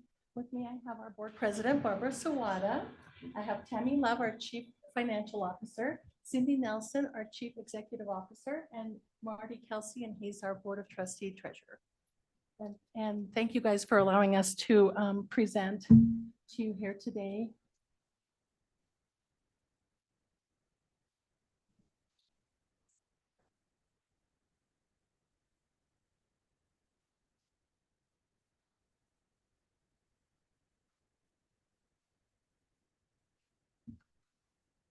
Good thing we're running ahead of schedule.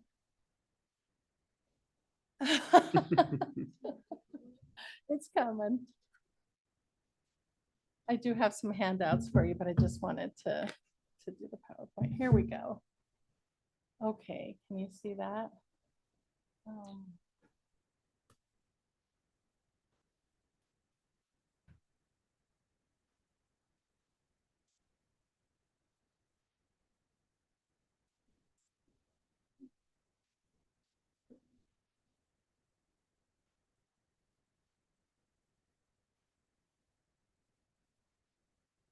No? There you go. Okay, there we go. Okay, so again, per Wyoming statute 188107, the Board of County or the Board of Trustees are to give a presentation about the important events that happen at the Memorial Hospital throughout the year. And on their behalf, I'm going to make that presentation. Let's see. So I just wanted to talk to you a little bit about our hospital. We, of course, are the county hospital, and we see all the patients who come into our county per the Wyoming statute as a Memorial Hospital. And we are very happy to do that. We are very happy to be able to provide healthcare services to the patients of Sweetwater County and beyond. Several years ago, we created a brand new mission, vision, and values and strategic plan for our hospital. And I just wanted to kind of bring them a little to your attention and talk a little bit about them. So when we were creating our mission for the hospital, we asked our staff to kind of come up with mission statements for us, and they came up with wonderful mission statements for us, things like providing excellent quality healthcare for the patients of Sweetwater County and beyond. That's exactly what we do. We have a lot of very highly skilled professionals that you'll see later on in the presentation that provide exactly that high quality, excellent healthcare and accessible care. But we wanted to talk about how we provided that care. And we know that people have choices, but we want to make sure that they choose us because we want to provide that care with compassion. So we created our mission statement, which is compassionate care for every life we touch. Our vision to be our community's trusted healthcare leader, and our values to be kind, to be respectful, to be accountable, to work collaboratively, and to embrace excellence. And so we wanted to incorporate some of those words into somewhere in our mission, vision, and values that our staff use, things like excellence and accountability, respectfulness, and kind. And so we feel like we've accomplished this, again, creating this mission and vision several years ago. I think we've done a really good job because you can see it in our volume as we've increased our volume and services over the last several years. Our strategies, of course, from our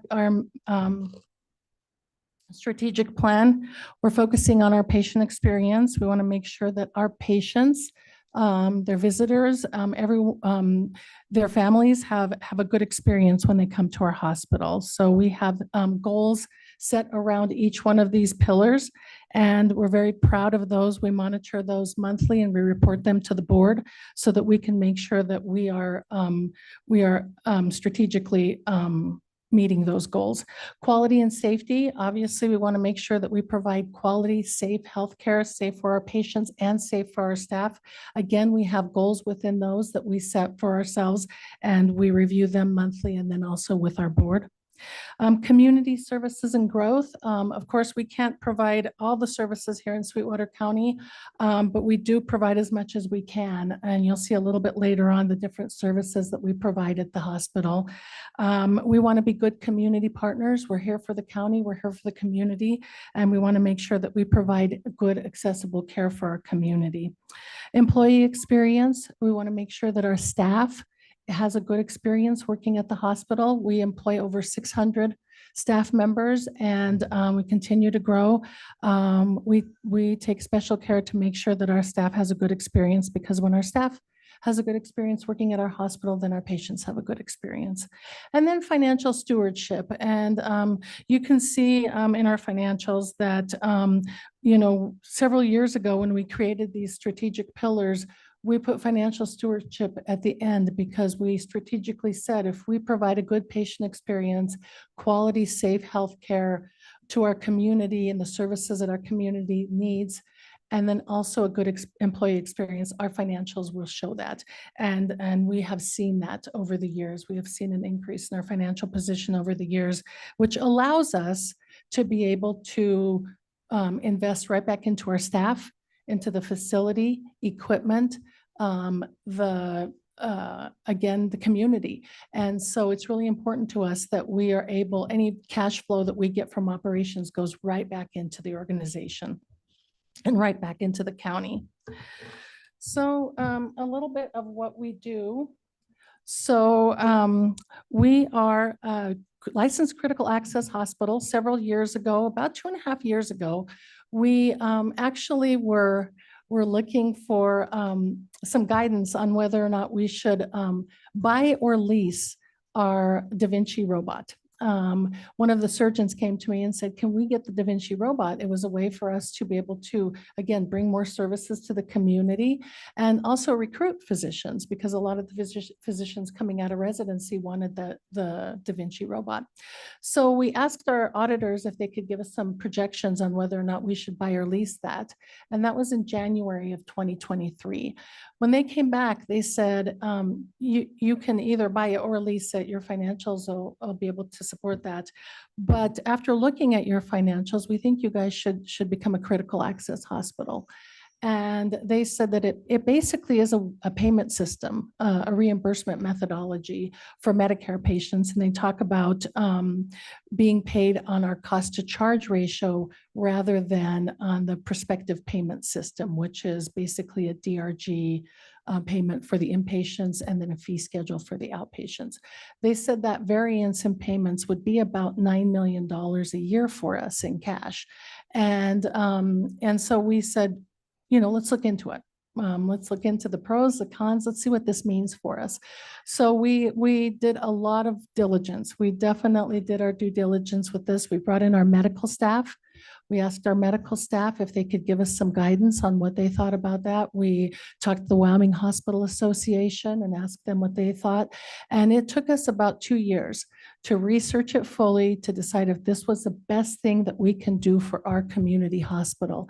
And it was overwhelmingly yes.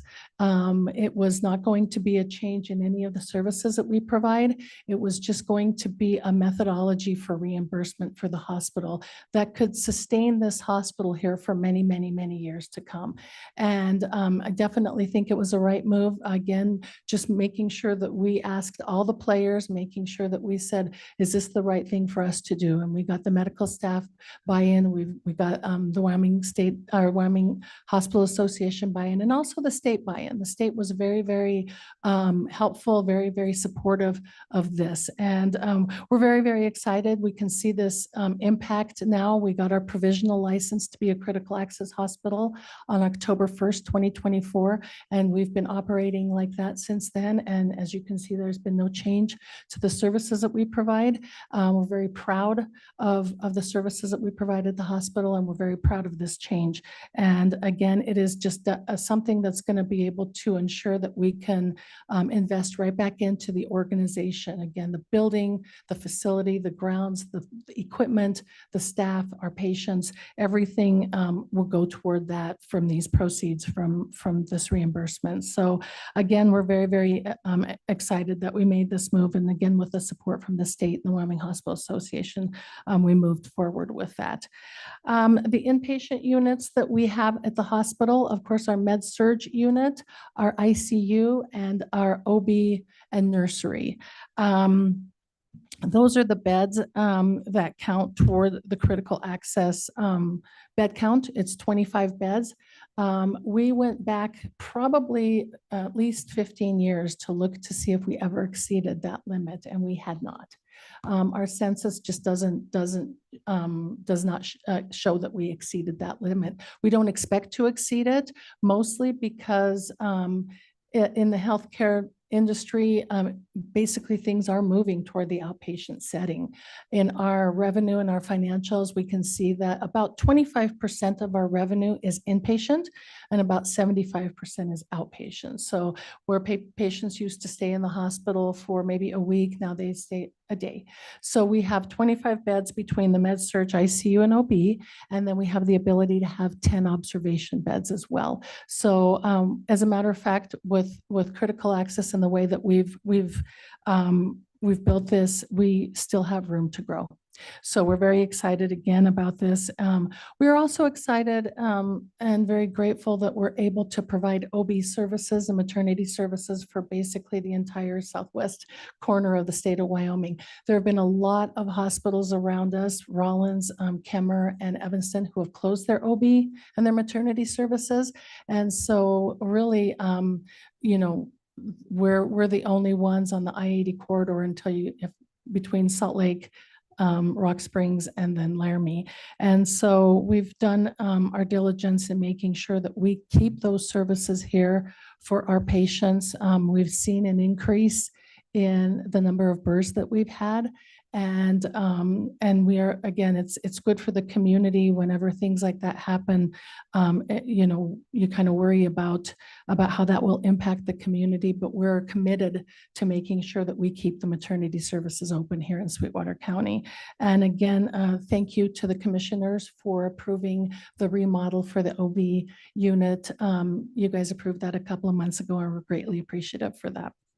Our family practice and specialty clinics, our family practice walk-in clinic and occupational clinic is located on 3000 College Drive. We've already outgrown that. We started our walk-in clinic in probably about 2020, just during COVID, so that we can alleviate some of that foot traffic and from the emergency room, but it has really grown. It's grown a lot. Right now, we see as many patients in the walk-in clinic as we do in our emergency room every year. So, so it's grown. We continue to provide more services. And then when we do that, when we bring more physicians and more services, that improves access to care. And that's part of our goals as well. Surgical services, we've increased the number of surgeries that we do. We're really proud of that. Again, we brought the Da Vinci robot for our general surgery procedures. You know, we also have the Mako robot for our total joints, knee and hips. We have our emergency services. Like I said, we're the only hospital here that provides emergency services. We're really proud of that. We'll talk a little bit more about those services coming up. We also have an 8-chair dialysis unit. We increased that from 4 chairs several years ago, and we continue to fill that unit. There's a big need for that in Sweetwater County and beyond. So we are glad that we are able to provide that service. Our Sweetwater Regional Cancer Center, we provide both medical oncology and radiation oncology. We've treated a lot of cancer patients here at home, and then we'll talk a little bit more about that. Our laboratory, it's a full service lab. We have histology, and we also have a blood bank. You'll see we have a lot of volume coming in through the laboratory, and then of course the laboratory, the new lab that's going to be finished by the end of this year, that the commissioners also were gracious enough to help us with that. The matching funds that you gave us is greatly appreciated, and it will be a great service to the community.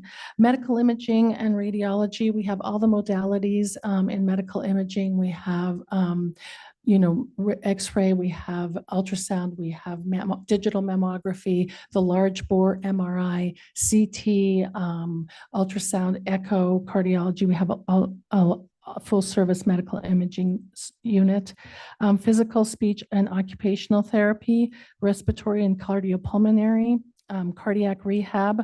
We have our dietitians who educate the community on meals and different things. We'll talk about that a little bit later. Care transition, patient navigation, education services, and our sleep center. And we're really proud of that. You'll see here our physicians. Again, we talked about the family practice occupational medicine clinic. Our physicians who we employ, they're our physicians and also our mid-levels. Our mid-levels are nurse practitioners and physician assistants who help us. We also provide an outreach clinic in Wamsutter. We're working on providing some services in Farson as well. And again, with our occupational medicine clinic, we have a lot of outreach that we're doing. Internal medicine, you can see there are different physicians that we have, and I'll give you this handout so that you guys can have it later. But we're bringing in Brian Paradise. He's a physician assistant. He's going to be joining Dr. Stewart and Sean Rocky in October. General surgery, again, we talked about the Da Vinci robot there. We've had Dr. Hoffman joined us several years ago. They're really busy in the general surgery department. Orthopedics, we have our sports medicine with Dr. Dinker, and then we have our trauma service with Dr. Pedri and Dr. Mealy, and then Dr. Oliver in the clinic.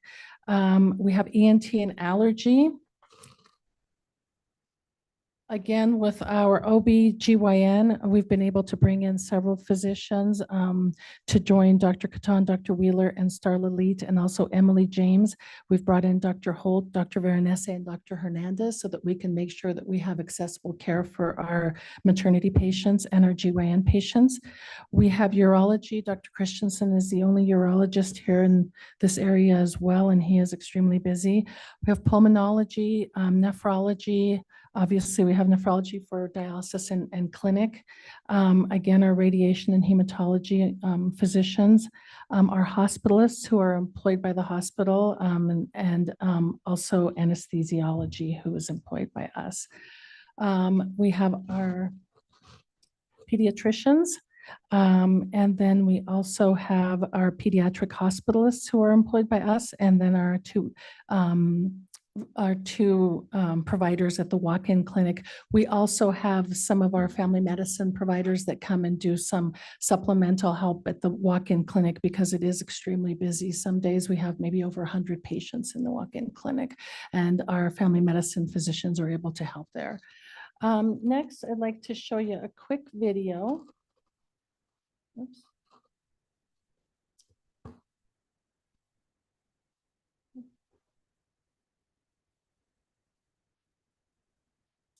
Maybe not. Can we hear it? To recovery. More than a dozen specialty clinics are offered on our College Drive main campus with providers who specialize in obstetrics, gynecology, pediatrics, internal medicine, neurology, urology, pulmonology, nephrology, orthopedics and sports medicine, ENT allergies, and general surgery. We also have a state-of-the-art radiation and hematology oncology clinic. Nearby, the Family and Occupational Medicine Clinics of Sweetwater Memorial offers primary care for families and work-related illnesses or injury. The Sweetwater Walk-In Clinic treats health issues requiring urgent medical attention. The specialty clinics of Sweetwater Memorial, working hand in hand with your primary care physician to provide expert health care at home for every patient. Next, I'd like to talk about the Sweetwater Regional Cancer Center. We are the only affiliate of the University of Utah Huntsman Cancer Center in Wyoming. That's really important that we are able to access their services. We have a quarterly meeting with the University of Utah Huntsman Cancer Center, and it is really beneficial for us to have that relationship with them. Again, we provide radiation and medical oncology. We treat a variety of cancers there that you can see. And again, I'm going to give this to you, this presentation to you.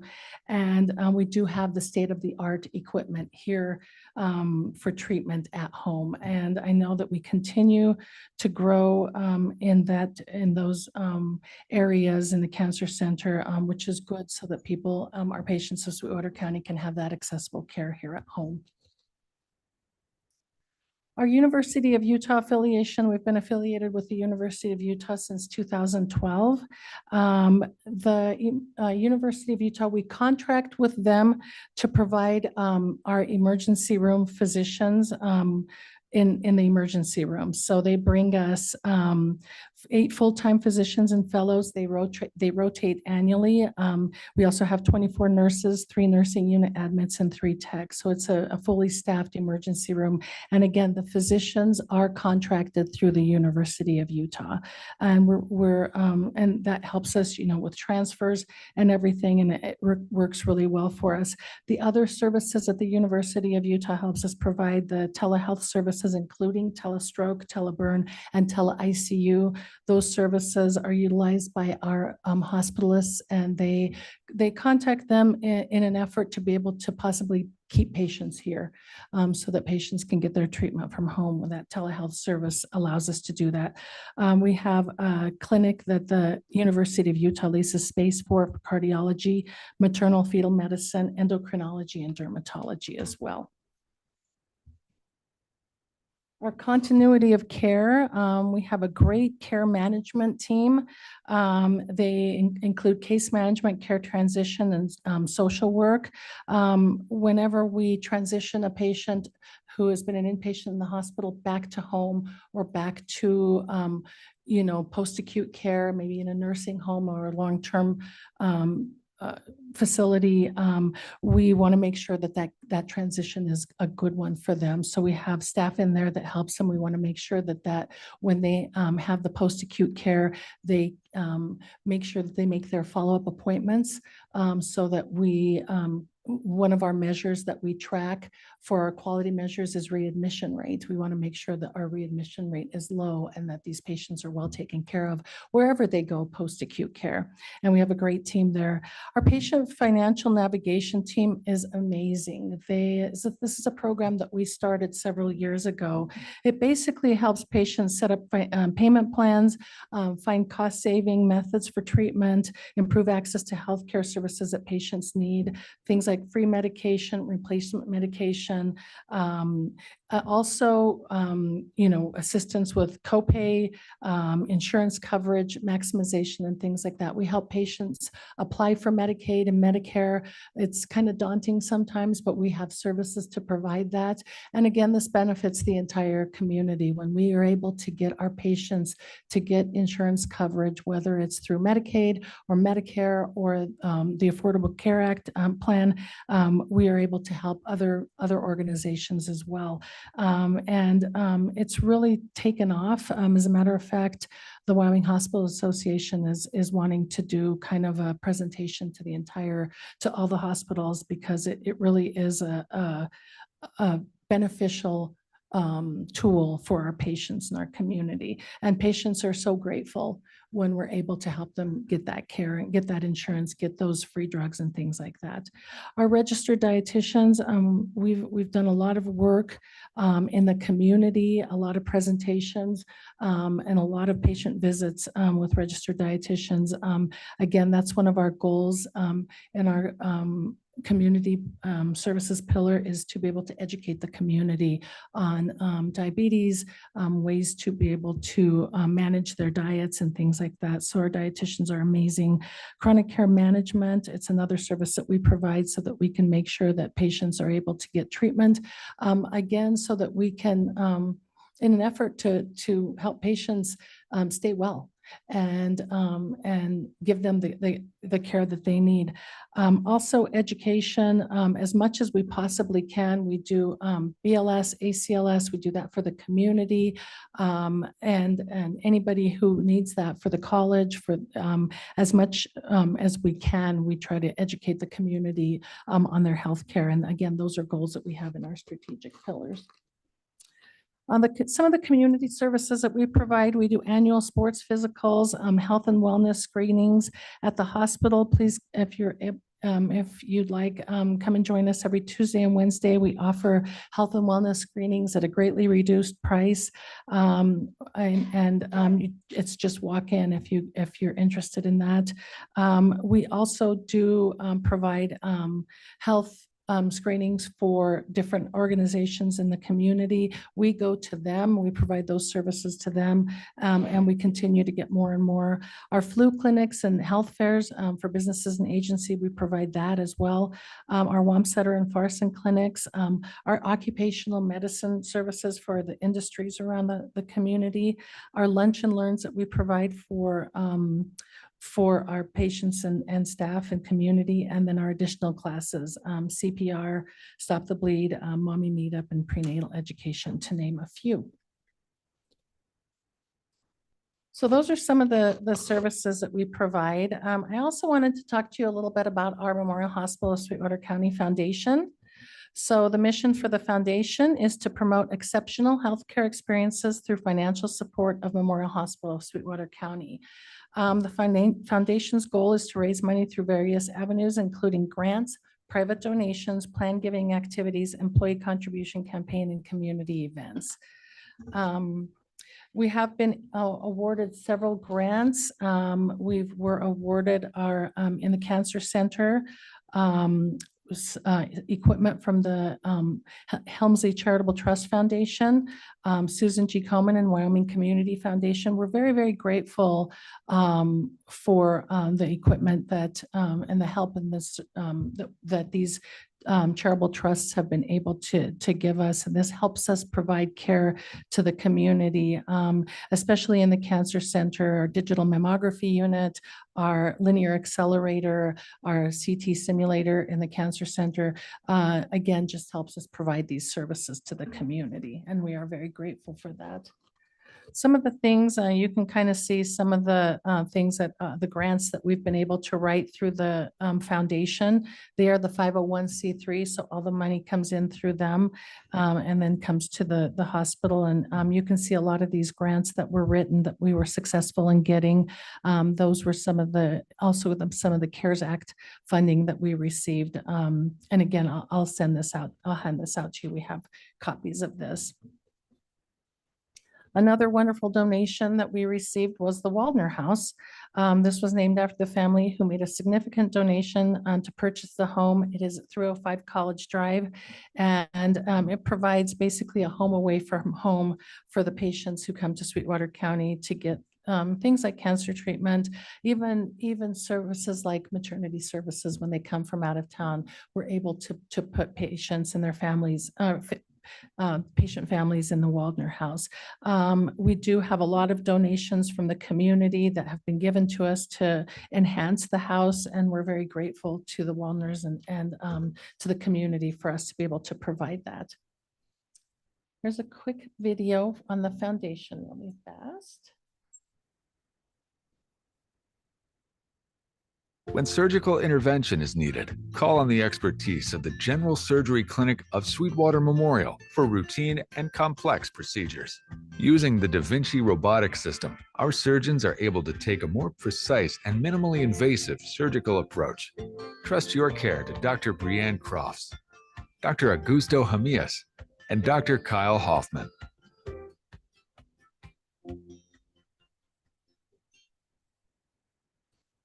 Okay, and they talked about the Da Vinci robot there. Again, the foundation was instrumental in helping us get the Da Vinci robot. They're helping us. We did end up leasing that, and they're helping us with some principal payments for that. They also helped us with the matching funds for the grant for the lab remodel, along with, again, the generous matching funds that the commissioners gave us. Let me go back really fast. I wanted to give you guys a couple of statistics, and I've got them here on my phone. So I just wanted to give you guys a couple of numbers to show you guys how busy we've been at the hospital. Let me see if this is a better way to do this. Admissions right now, We're projecting at over 1,700 admissions for the year. Discharges, same thing, around 1,700. Patient days, we're projecting to almost 5,000 patient days for the hospital, about 2,000 observation bed days. Our surgery statistics, we're projecting to over 2,200 surgeries in an outpatient for the year. Our outpatient statistics, over 10,000 x-rays, and these are visits. Our mammo, 2,300, ultrasound, over 4,200, CT, 6,600, MRI, 2,400, nuke med, over 200.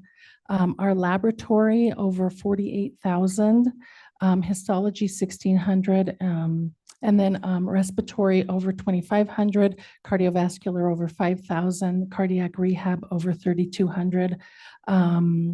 We have about 4,200 dialysis treatments. We have almost 3,000 medical and radiation visits per year. Clinic visits, we're projecting to over 70,000 for the year, and over 16,000 emergency room visits. So you can see that we have a lot of patients that we serve in every year, and that's kind of speaks to our mission statement of compassionate care for every life we touch, because we do touch a lot of lives in Sweetwater County. At this meeting, I also like to, again, thank the commissioners for helping us with our maintenance of the hospital. I think it's very important to be able to maintain the facility. It was built in 1977. We've done, I think, a really nice job of keeping it up to date, making sure that that facility will be here for a long, long time. And that's with the help of the commissioners. You give us maintenance money every year, and we're truly appreciative of that.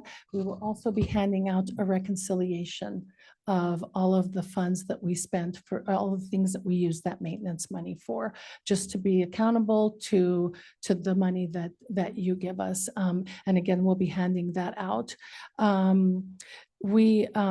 There are also going to be some events. I'm going to be handing out a list of events, and so that you can save the date for. We have our some of the things coming up.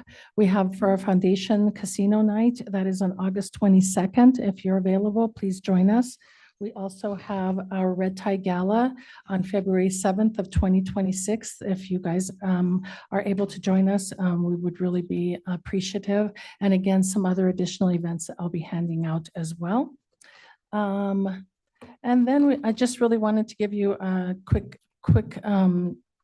information on our walk-in clinic. We are open Monday through Saturday, 7 a.m. to 7 p.m. We could probably be open 7 days a week with that, probably even more hours. It's extremely busy. Those are for visits. Again, we try to tell our patients, if it is a true emergency, please go to the emergency room.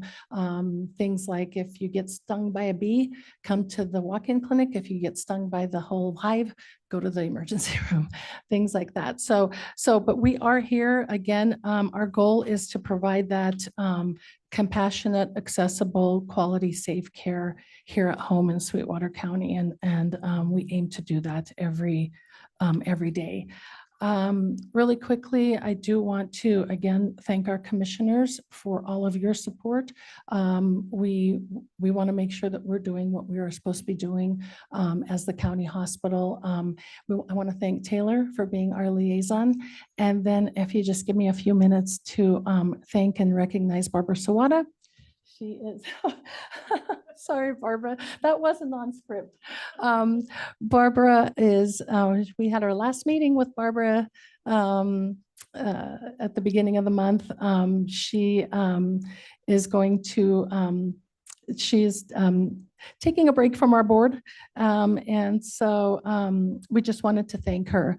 Barbara was instrumental in helping us turn things around at the hospital. And she's done tremendous work. She's a true advocate for the hospital. I just want to thank her for her years of service.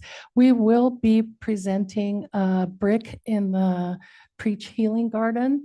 We will let you know so that you can be in attendance if you guys can have some time for that. So again, with that, that's the presentation. If you have any questions, please let me know. Can we do this for Barbara? Yeah.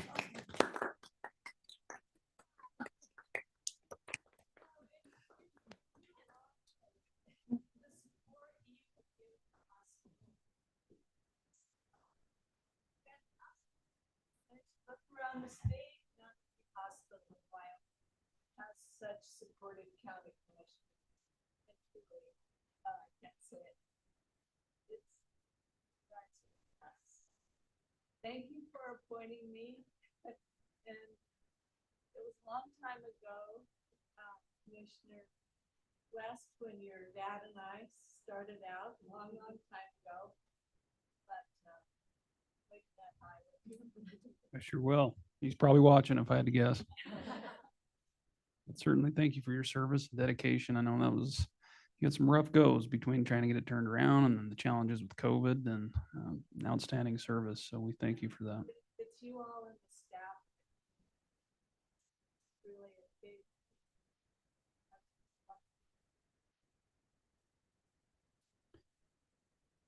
Everyone's chomping at the bit for once. Man, they're all leaning forward. Commissioner Jones. I don't have any questions, but just a couple of comments. The presentation tells a great story about where the hospital is. And it's an impressive organization with truly great people.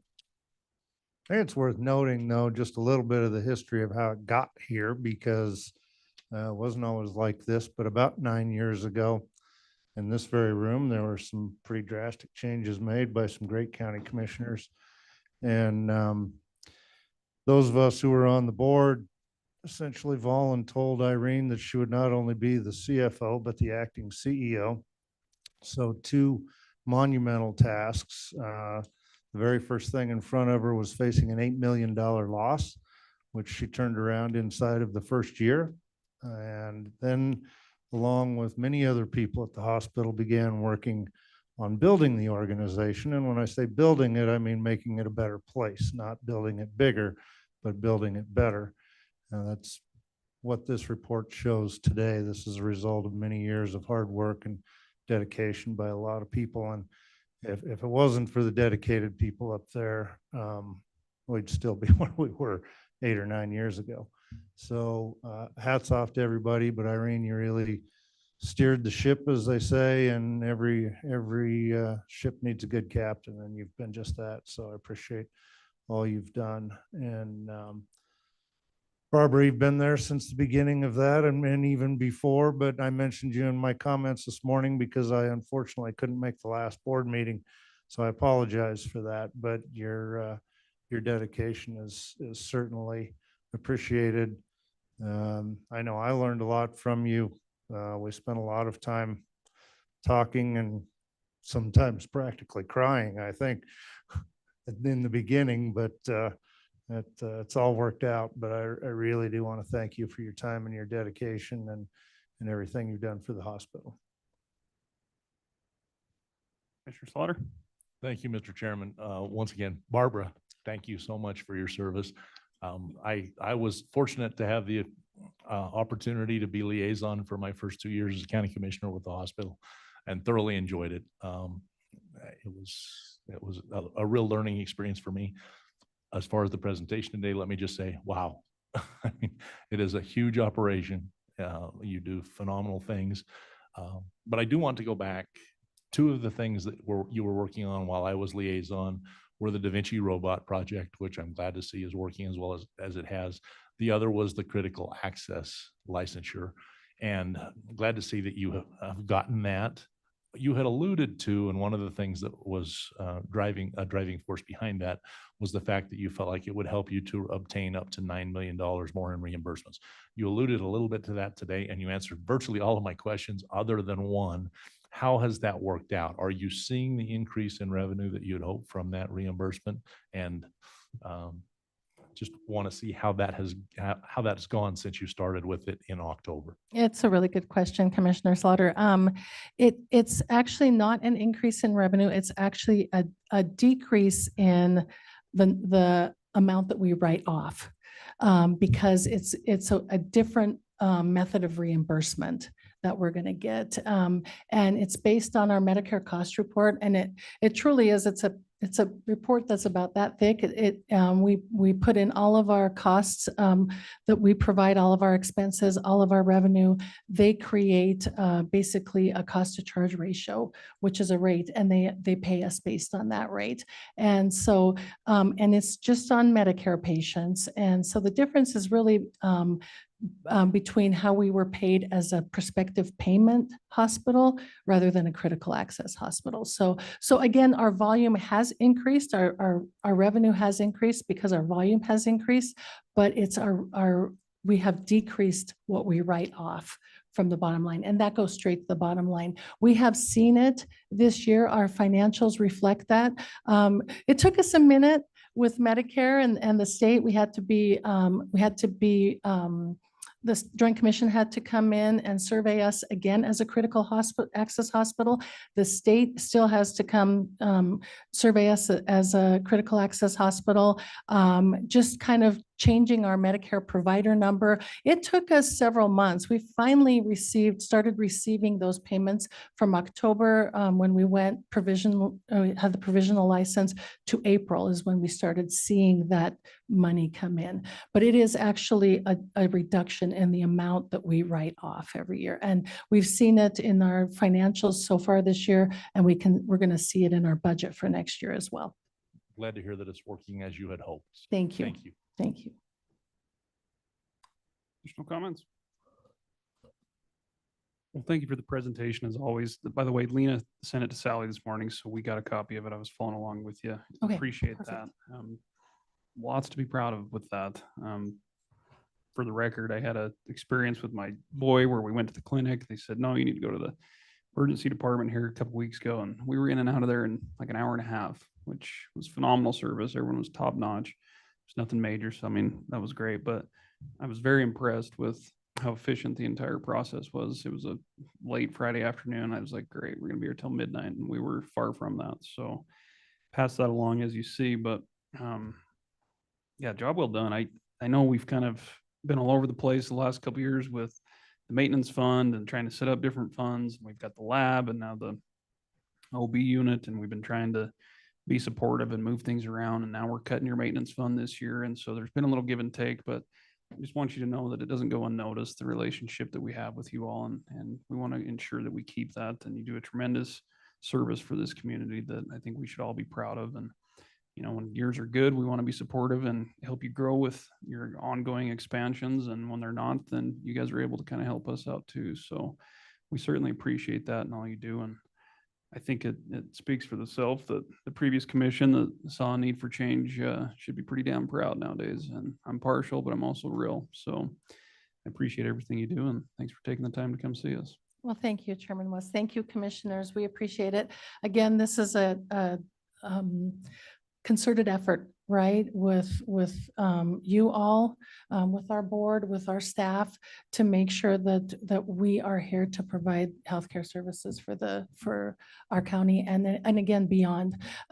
We couldn't do it if we all didn't work together for the same goal, and so we're appreciative of that. We're appreciative of the board's direction, and then again, our goal is to continue to, you know, the proceeds that we get from being critical access, put right back into the facility, our staff, equipment, the services, and things like that. So it just goes right back into the community. So again, thank you for allowing us to do what we do and for helping us to do that. We appreciate it. And I hope your son's okay.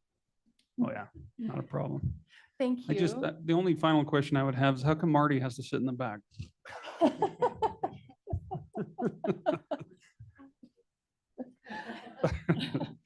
Thanks very much. We appreciate the presentation. And we're right on time. So job well done in that regard. Thank you. Commissioners, that takes us to item number 12, which is lunch. And I believe Commissioner Jones is buying today, so we'll probably hit up the steakhouse. And with that, we will come back and resume at about 1:15.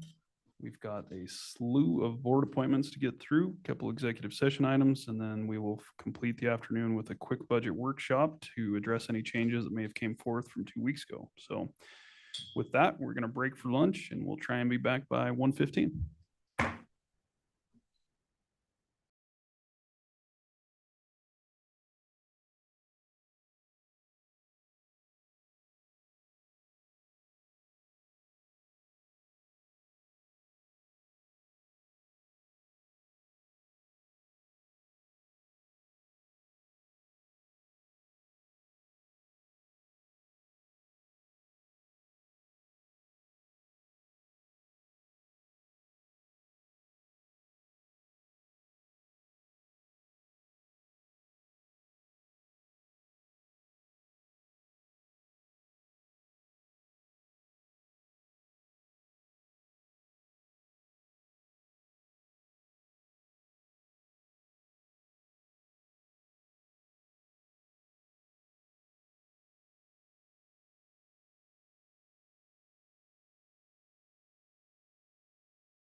righty. I'm going to call this meeting back to order. We are returned from lunch. And we left off item number 13 under tab D of the action and presentation items. We have a total of 27 board appointments or reappointments to make across 13 different boards this afternoon. So we're going to be busy. The first one that's up is the airport board. Expiring term for member Pete Rust, which is for a 5-year term. We've got 2 applicants on file.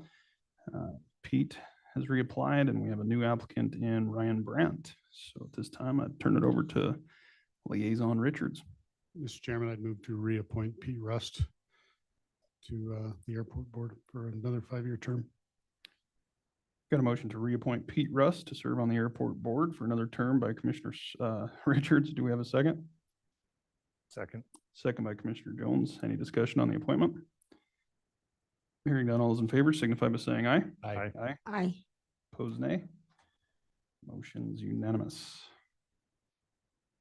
The next item, which is item number 14 on the agenda, is for the Community Fine Arts Board.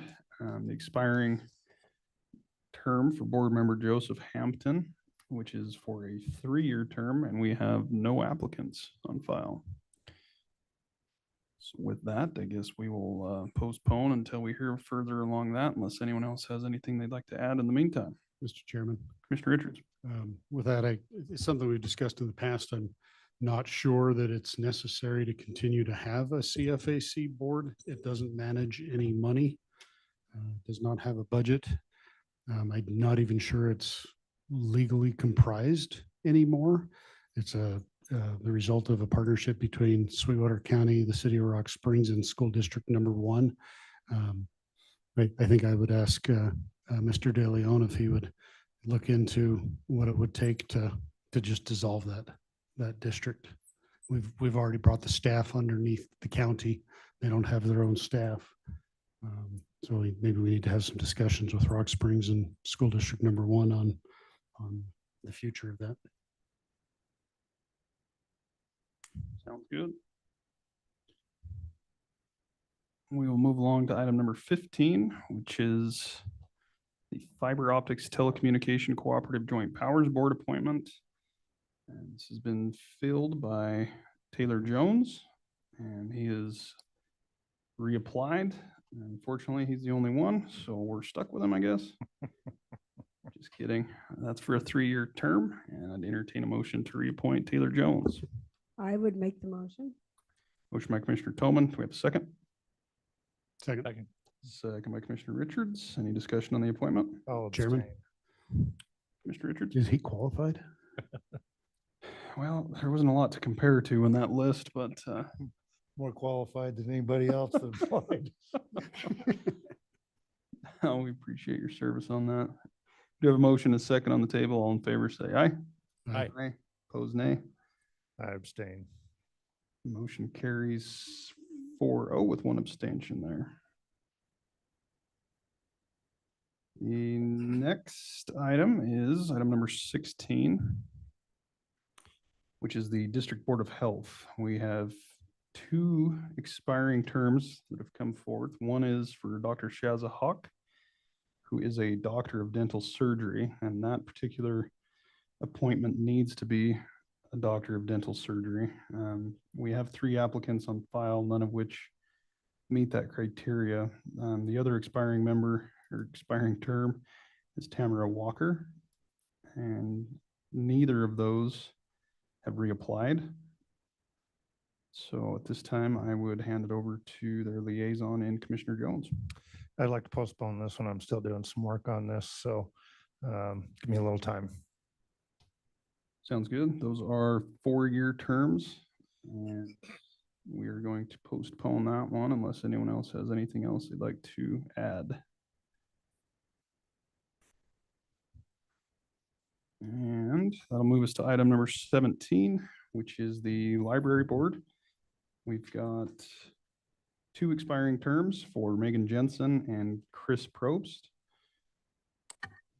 These are both 3-year terms. We have got 5 applicants on file. Karen Lakey, Kira Eaton, James Gustafson, Carrie Quickenden, and Mary Beery. And I'd hand it over to Commissioner Tillman as liaison. Mr. Chairman, just to jump in, I think it's Phil Pizzina and Chris Probst's terms that are ending, not Get that Megan wrong? Jensen's. Sorry. Thank you to Probst and Pizzina for their years of service. They did not wish to reapply. And I would recommend Karen Lackey from Western Wyoming College and Carrie Quickenden, pharmacist at the hospital, as the appointees.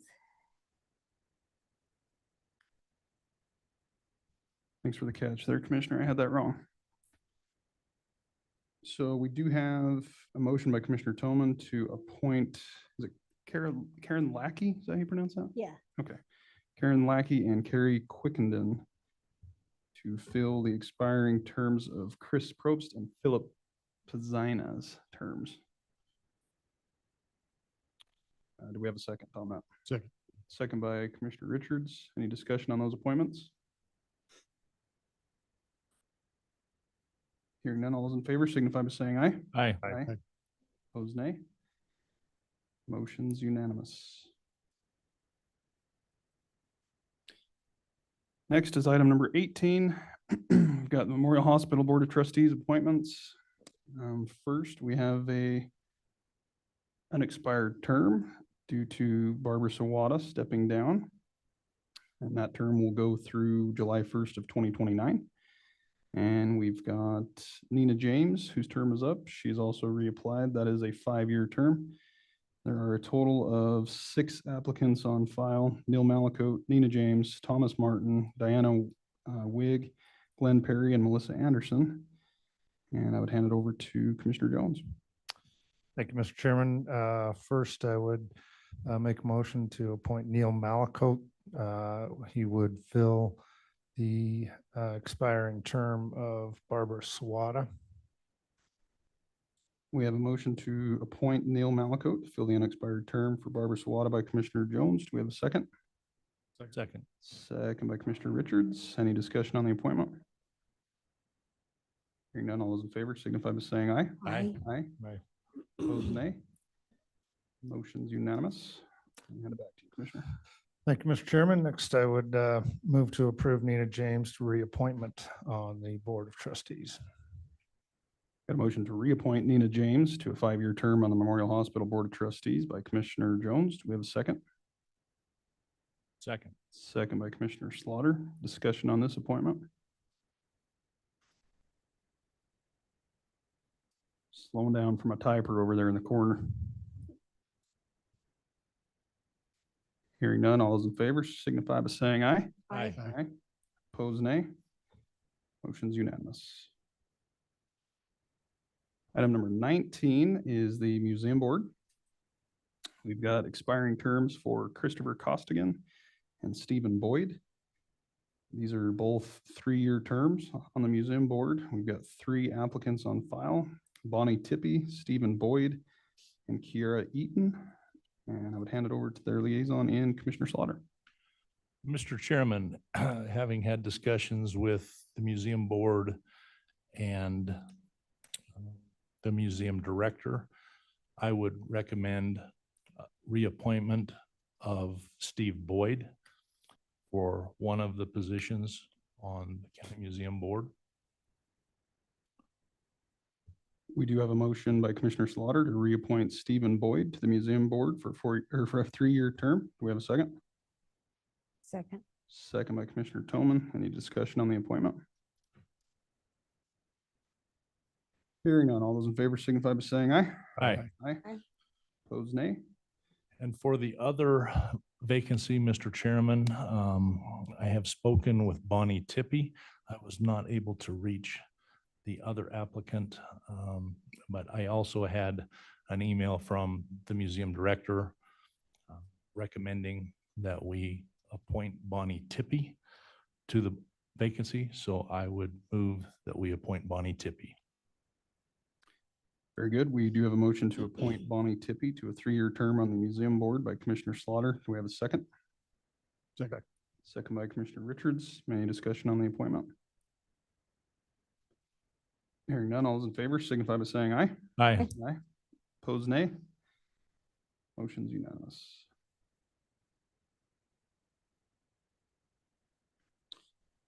Next up, we've got the Planning and Zoning Commission. We have, this is item number 20 on the agenda. Two expiring terms, one for Rob Gerard and the other for Albert Kelly Richards. Both individuals have chose not to reapply. We do have 3 applications on file: Tiffany Cordova, Tim Sheehan, and Mark Brock. And both of these will be for a 3-year term on the P and Z, and I'd hand that over to Commissioner Slaughter. Mr. Chairman, one of these positions is for a position in the unincorporated portion of the county. And our only applicant was Tiffany Cordova for that. I have also talked with our planning director, Mr. Bingham, and that board, and they believe that Tiffany Cordova would be a good fit for that unincorporated position. So I would move to appoint Tiffany Cordova to that expired. I can vouch for that recommendation. Fantastic person. We do have a motion to appoint Tiffany Cordova to a 3-year term on the incorporated term for the Planning and Zoning Commission by Commissioner Slaughter. Do we have a second? Second. Second by Commissioner Jones. Is there any discussion on the appointment? Hearing none, all those in favor signify by saying aye. Aye. Mr. Chairman, I may have misspoken. She would be the unincorporated. And I think that was what I said, but Yeah. just in case, I just want to make sure that was true. Then I did have the opportunity to speak with both of the other applicants. I spoke with Tim Sheehan and Mark Brock. Both seem to be very qualified applicants. Both would like to seek this appointment. In talking with both of these applicants and in talking with our land use director, our planning and land use director, Mr. Bingham, he has spoken extensively with Mr. Sheehan and would recommend that. So I would recommend that we approve Tim Sheehan for the other vacancy. Okay. We do have a motion by Commissioner Slaughter to appoint Tim Sheehan to a 3-year term on the Planning and Zoning Commission. Do we have a second? Second. Second by Commissioner Richards. Any discussion on the appointment? Mr. Chairman, just one further comment. Mark Brock had an archived application, and in the discussion I had with him, he would like to reapply, and he is interested if something should happen where there's an open vacancy in the future there. And I do think he would be very good. So just to mention that. Very good. All those in favor signify by saying aye. Aye. Aye. Opposed, nay. Motions are both unanimous.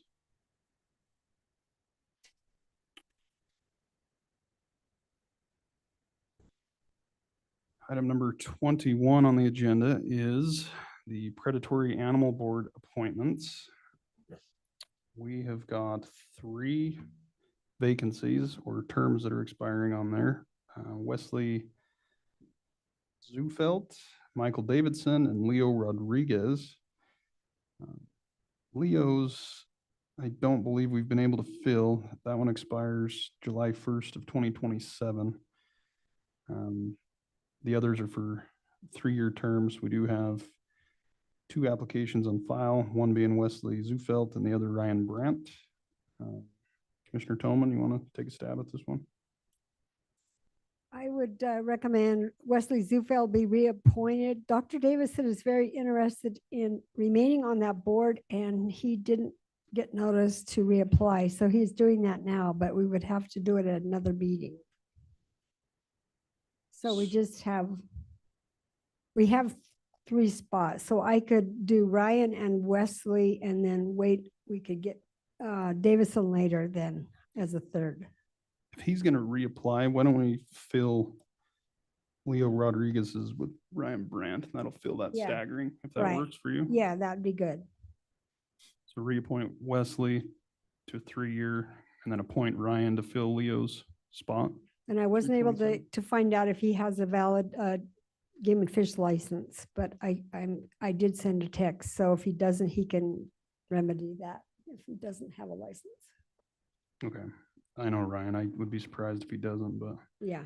if I understand it right, we got a motion by Commissioner Toman to reappoint Wesley Zufelt to a 3-year term on the Predatory Animal Board, along with appointing Ryan Brandt to fill the unexpired term of Leo Rodriguez to serve through July 1st of 2027.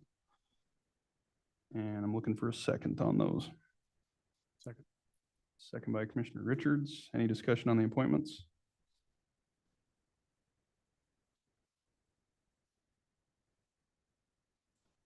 Hearing none, all those in favor signify by saying aye. Aye. Aye. Opposed, nay. Motion's unanimous.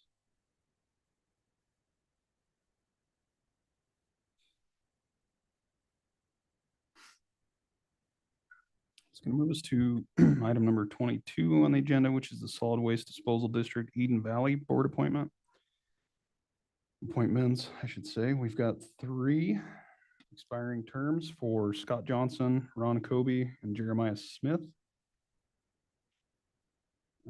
Jeremiah's, I believe, has also been vacant, which is set to expire July 1st of 2027 as well.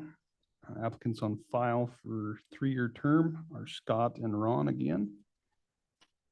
So I would say it probably makes sense to entertain a motion to reappoint Scott Johnson and Ron Kobe to the 3-year terms on the Solid Waste Disposal District for Eden Valley. So moved. Motion by Commissioner Richards. Do we have a second? I would second. Second by Commissioner Toman. Any discussion on the appointments? I've been trying to seek a 3rd one up there, but can't get anyone to apply yet. So Keep working it. All those in favor of the appointment signify by saying aye. Aye. Aye. Opposed, nay. Motion's unanimous. Item number 23 is the Solid Waste Disposal District number 2 for the Wamsutter Board appointments. We have 3 expiring terms for Lowell Clausen, Gary Waldner, and Seth Rauch. Each of these terms are for 3 years. Applicants on file are Lowell Clausen, Seth Rauch, and Mark Brock, but I believe Mr. Brock's address is in Green River. So with that being the case, he would not qualify to serve Wamsutter Board, if I understand that correctly. And if we need to verify that, we can appoint 2 in the meantime and look into that, but I did confirm with him, Mr. Chairman, his address is in Green River, so. okay. Why don't we reappoint the other 2 while we verify the requirements for that, but I believe they have to be a resident in Wamsutter. So I would entertain a motion to reappoint Lowell Clausen and Seth Rauch to a 3-year term on the Solid Waste Disposal District for the Wamsutter Board. So moved. Motion by Commissioner Slaughter. Do we have a second?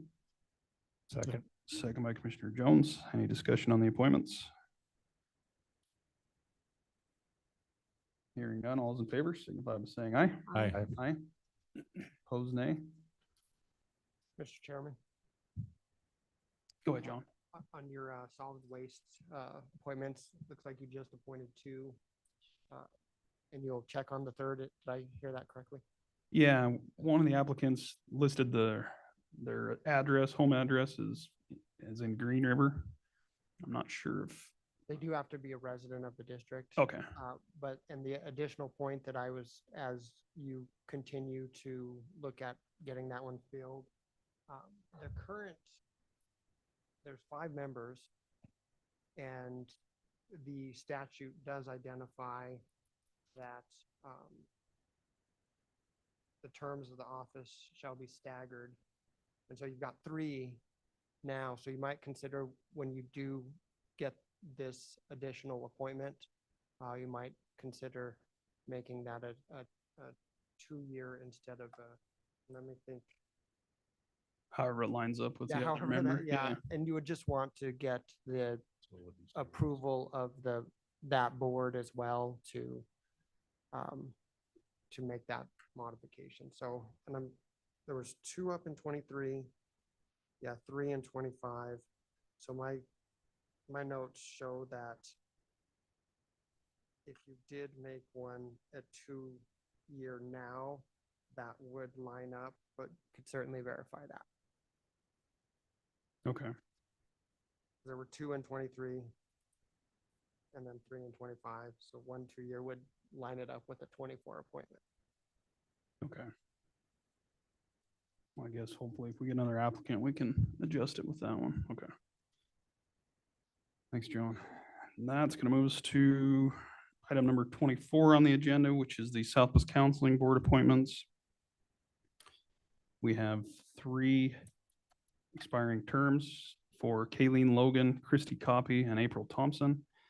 Each of those are for a 4-year term. We have 4 applicants on file: Kayleen Logan, Christy Copy, Barbara Sawada, and Melissa Anderson. And I would hand it over to Commissioner Richards as liaison. Mr. Chairman, I'd move that we appoint Kayleen Logan to a additional term on Southwest Counseling. Got a motion to reappoint Kayleen Logan to a 4-year term on the Southwest Counseling Board by Commissioner Richards. Do we have a second? Second. Second by Commissioner Toman. Any discussion on the appointment? Hearing none, all those in favor signify by saying aye. Aye. Opposed, nay. Motion's unanimous. Mr. Chairman, Commissioner Richards. I would appoint Christy Copy to a 4-year term, an additional 4-year term on the Southwest Counseling Board. Got a motion to reappoint Christy Copy to a 4-year term on the Southwest Counseling Board of Directors by Commissioner Richards. Do we have a second? Second. Second by Commissioner Jones. Discussion on the appointment. Hearing none, all those in favor signify by saying aye. Aye. Opposed, nay. Motion's unanimous. And Mr. Chairman, Commissioner Richards. April Thompson did not seek another term. She was appointed by the governor to sit on a statewide health board. So congratulations to her on that. And moving on, that I would move to appoint Barbara Sawada to a 4-year term on the Southwest Counseling Board. We have a motion by Commissioner Richards to appoint Barbara Sawada to a 4-year term on the Southwest Counseling Board created by the vacancy of April Thompson. I would second that. We have a second by Commissioner Toman. Any discussion on the appointment? Yeah, special thanks to April. She came in kind of at a pivotal time. I had asked her to help out and serve on that board, and I think she's done a great job. So good luck to her on the statewide level as well. All those in favor of the appointment of Barbara Sawada signify by saying aye. Aye. Opposed, nay. Motion's unanimous.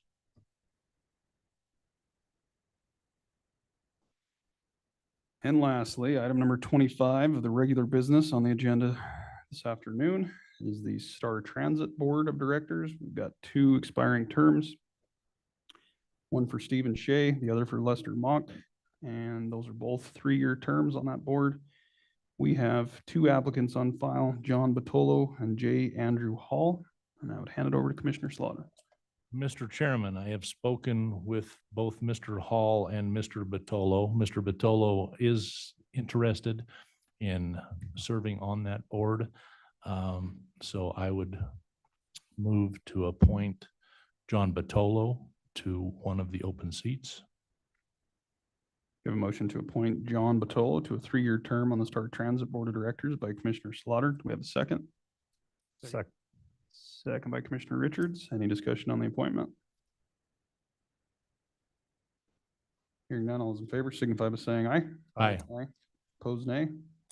Motion's unanimous. Mr. Chairman, the second board vacancy for the Star Board is a little bit more of a problem. Andy Hall was able to get back to me. He had been semi-retired at the time that he made application to this board. He is now working full-time and does not feel that he would be able to provide the amount of time necessary to serve on that board. So in discussions with that board, Steve Shea had mentioned that though he is term limited, having served 2 terms under their board policy, that he would consider serving another term. It is my understanding that we have done, or the board has done things of that nature in the past when there's not someone else who has been seeking that appointment.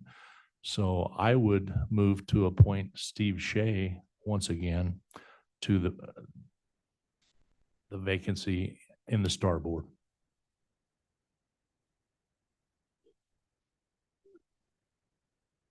Okay, so we have a motion to reappoint Stephen Shea to a third term on the Star Transit Board. We don't have an updated applicant on file for that because of his term expiring, John. Is that something we need to postpone and take up at the next meeting, or do you see any issue with us reappointing ahead of time?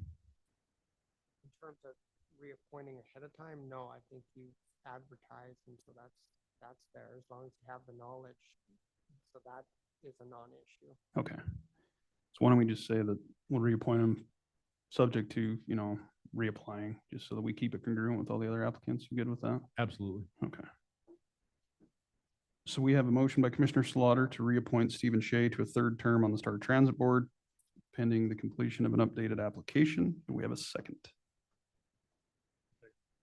Second by Commissioner Richards. Any discussion on the appointment?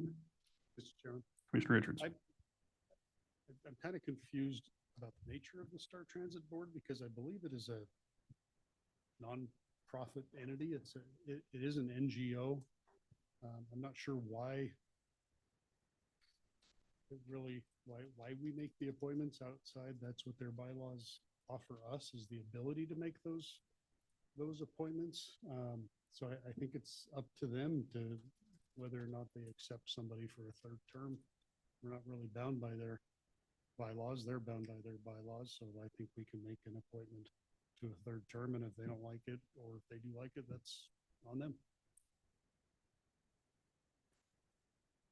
Very good. Any other discussion on the appointment? Not. We do have a motion and a second on the table. All those in favor, please signify by saying aye. Aye. Aye. Opposed, nay. Motion's unanimous. We get them all, Sally. Okay, did I go too fast? A little bit? That was a lot. But certainly special thanks to those who are willing to step up and volunteer their service for these boards, all of which are very crucial to the operation of the county. And I was asked recently why we have so many boards and why we're so involved with so many of the boards. And I think it speaks for itself that there's a lot going on in Sweetwater County, and we can't be everywhere all the time. And we try to do good through liaison duties, but that doesn't allow us enough time to be in the ins and outs of the different operations and organizations. So I certainly applaud those individuals who have stepped up and willing to provide a community service for the benefit of all. So many thanks, and thanks to Sally for putting that together. I know that was a chore. That was a lot of applicants. With that, commissioners, we do need to enter into an executive session. We will be discussing real estate, a potential litigation matter, and personnel. I don't know if we'll be taking action upon coming out. I believe we might, but we'll find out after the discussion. After executive session, we will then jump into a budget workshop. I anticipate that being pretty short-lived. Just kind of get some updates and see if we've gotten any closer to balancing without the dependency on reserves. So we'll follow that up upon coming out. Hopefully we beat that 3 o'clock, but at this time I'd entertain a motion to enter into an executive session. So motion by Commissioner Richards. Do we have a second? Second. Second by Commissioner Jones. All in favor, say aye. Aye. Aye. Opposed, nay. We're now in executive.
Entertain a motion to come out of executive session and reconvene the meeting. Got a motion by Commissioner Jones, I believe a second by Commissioner Toman. All in favor, say aye. Aye. Opposed, nay. Motion's unanimous. After coming out of executive, I would entertain a motion to approve the counter offer discussed and to authorize the chairman to sign any necessary documentation. Motion by Commissioner Richards. Do we have a second? Second. Second by Commissioner Jones. All in favor, say aye. Aye. Aye. Opposed, nay. Motion's unanimous. There is no other action to be taken coming out of executive session, but we did want to revert back to item number 25, which was the discussion we ended on with the Star Transit Board appointment. And at this time, I'd hand it over to Commissioner Slaughter. Mr. Chairman, I would at this point in time move to reconsider the appointment that we did with Steve Shea. And rather than to reappoint him, that we would extend his current term up until the next appointment or 3 years. Mr. Chairman, would that be separate motions? First one to be motion to reconsider. Sound right? I'm thinking so. So we do have a motion to reconsider the Star Transit Board appointment for Stephen Shea. I'll second that. Commissioner Slaughter. We got a second by Commissioner Richards. All in favor, say aye. Aye. Aye. Opposed, nay. Then, And Mr. Chairman, I would move to reappoint, rather than reappoint Mr. Shea, that we will extend his current term up until the next the next appointment or 3 years. Very good. Got a motion by Commissioner Slaughter, second by Commissioner Richards. Any discussion on that? Thanks for clarifying that for us, John. Motion is second on the table. All in favor, say aye. Aye. Aye. Opposed, nay. Motion is unanimous. Look at that. We're 2 minutes ahead. Did pretty good. That is going to conclude the regular business for the meeting to come before us today. We're going to immediately adjourn and then reopen the budget workshops. With that, and no further business to come before the regular meeting, this meeting is adjourned. And if you're ready, we'll call this budget workshop to order, June 17th, 2025. I think we have a quick recap here, and I'll hand it over to Rebecca if you're ready.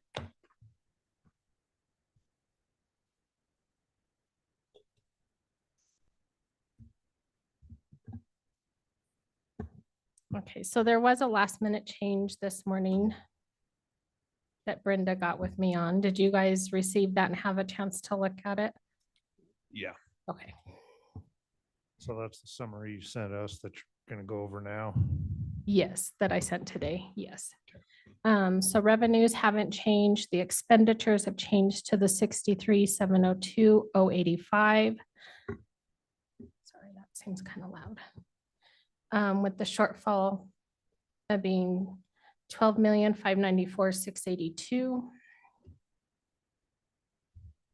The unspent budget allocations from 2025 or the carryover is at 10,964,284, leaving a shortfall of 1.630397. We're going to use 1.371058 from the impact funds, leaving us with a shortfall of 259,340. At the last budget workshop, it was agreed to use 273.84. So at this point, we only need 259,340. From ARPA bill, right? Yes. Okay, so no other changes other than the one you sent this morning as far as Correct. everyone following that. So we left off, what was it, around the same? It was around Mhm, yes. 260,000 or so? Yeah, we had it at 273.84. Okay. So it went down a little bit from, So I guess at this time, commissioners, I would ask, I know we pretty much got there at the last meeting and we're moving forward, but some of us, we're gonna go back and discuss with some of our different liaisons we can make up any headway there, and so I would open it up for discussion if needed. Commissioner Jones?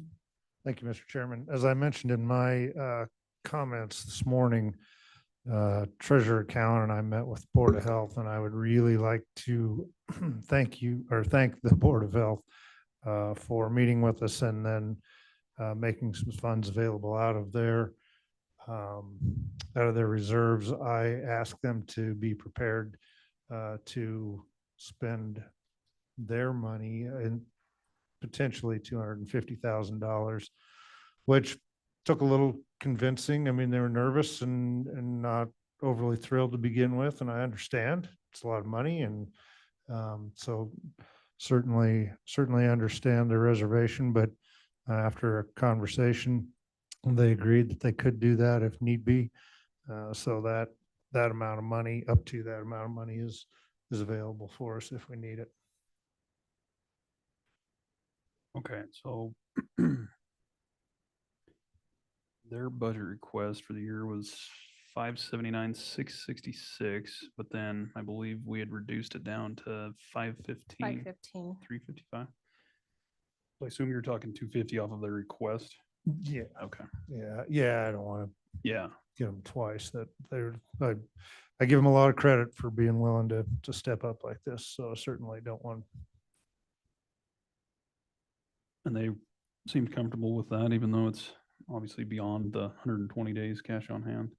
Yeah, I mean, I think there's concerns there, and I understand that. I mean, they've had the cash on hand, but we kind of went through a conversation and how many times they've needed to dip into their reserves and what amount, and even coming down that 250 off of their reserves, they still haven't dipped in more than what would still be there. So leaves them money to operate and doesn't affect really anything in the operations side of things. Okay. Another discussion or comments on that? Commissioner Slatter, no? No, Mr. Chairman, I would just support the concept. You know, I appreciate Commissioner Jones and Treasurer Cowan working with the Board of Health on this.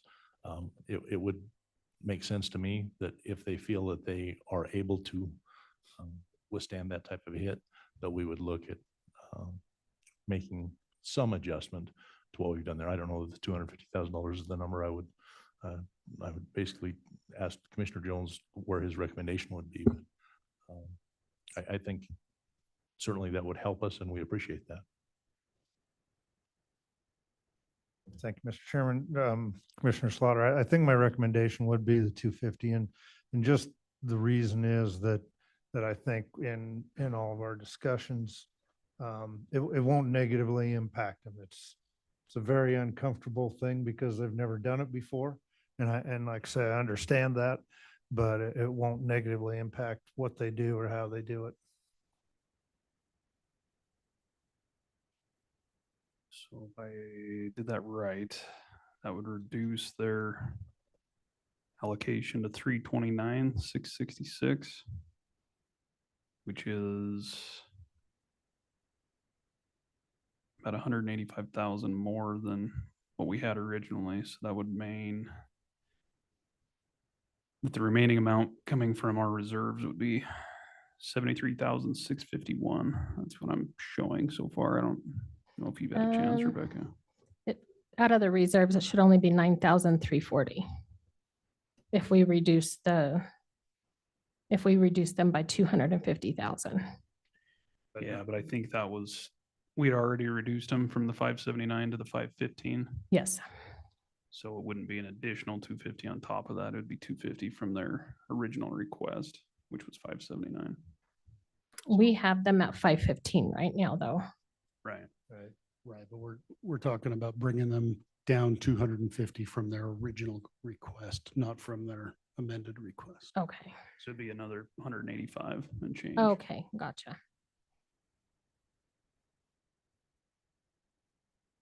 That's pretty big of Board of Health. I mean, some of these components are taking some big hits, and I believe that's the second biggest. And It's tough. I mean, we beat that up pretty good this morning, but these are significant cuts, but sometimes, I appreciate the willingness for some of those organizations to work with us and help us get through the times. So, Well, Mr. Chairman, I think it's important to note too, that I think the two organizations that took the biggest hits, if I'm not mistaken, are essentially healthcare in Sweetwater County. So I think that's pretty important to remember, that this is not feel good stuff. This is real stuff. Although the hospital is maintenance fund, so it's not technically direct healthcare, but still.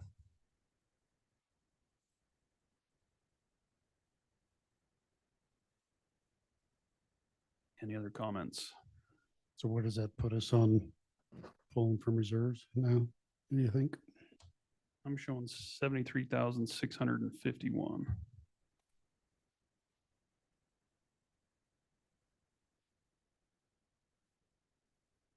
I had it at, I got to figure it through the 579.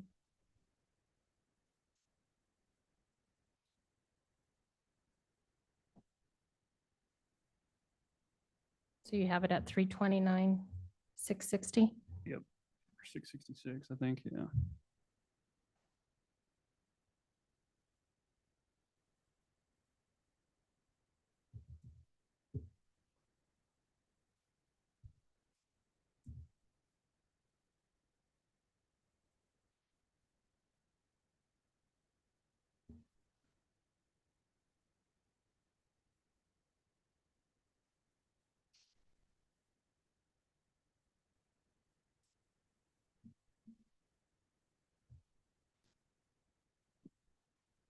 And just as a reminder, while Rebecca's running numbers, I believe we have scheduled our official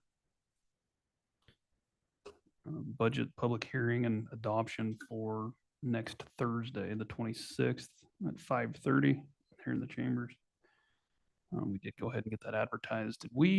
I can't remember, what did we miss last year? Was it the budget summary we didn't get advertised properly? Okay, so we got all that taken care of, okay? Yeah, Just wanted that to was make in the sure. paper Thursday. Okay. I made sure. Very good. I thought of that over the weekend. I'm like, I know we made notes and put it in the calendar, but just wanted to make sure. Any other feedback?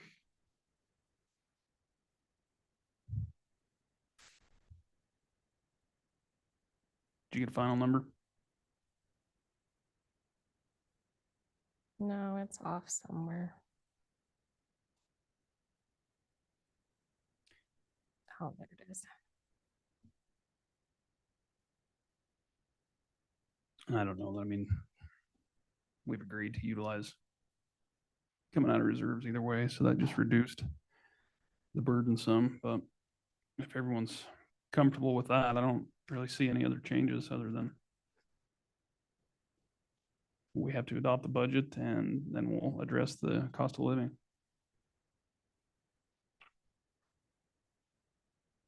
Are we adding the resolution for the COLA to next Thursday's meeting as well? No, I don't think we add need that to. July. Okay. So do we need to advertise that again, Advertise the resolution? for the cost of living. No, okay. I wasn't too sure how that works since it was tabled. I didn't know if I needed to submit it to the paper again. No, I think we can just get it on the next agenda. Coincidentally, our next meeting is on July 1st, so Okay, we can probably just address it at that time.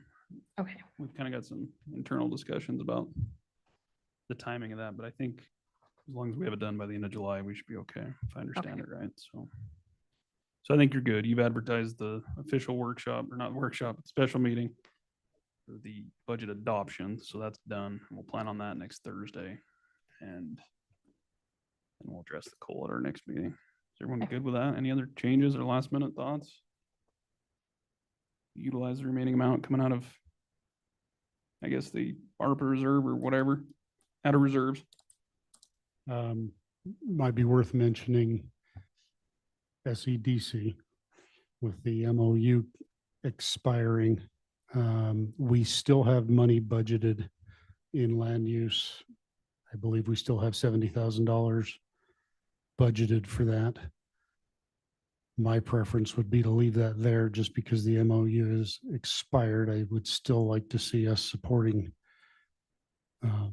SEDC operations in the future. I'd like to leave that in the budget and then have an additional conversation of how we use that money.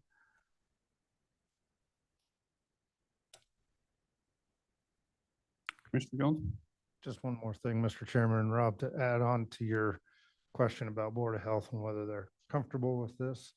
In addition to what we're doing here today, the city of Rock Springs also reduced what they are going to fund them at. So they have really stepped up. So I just want to make note that, you know, there's definitely some organizations that when we needed help, they jumped and were not glad to help, but willing to help.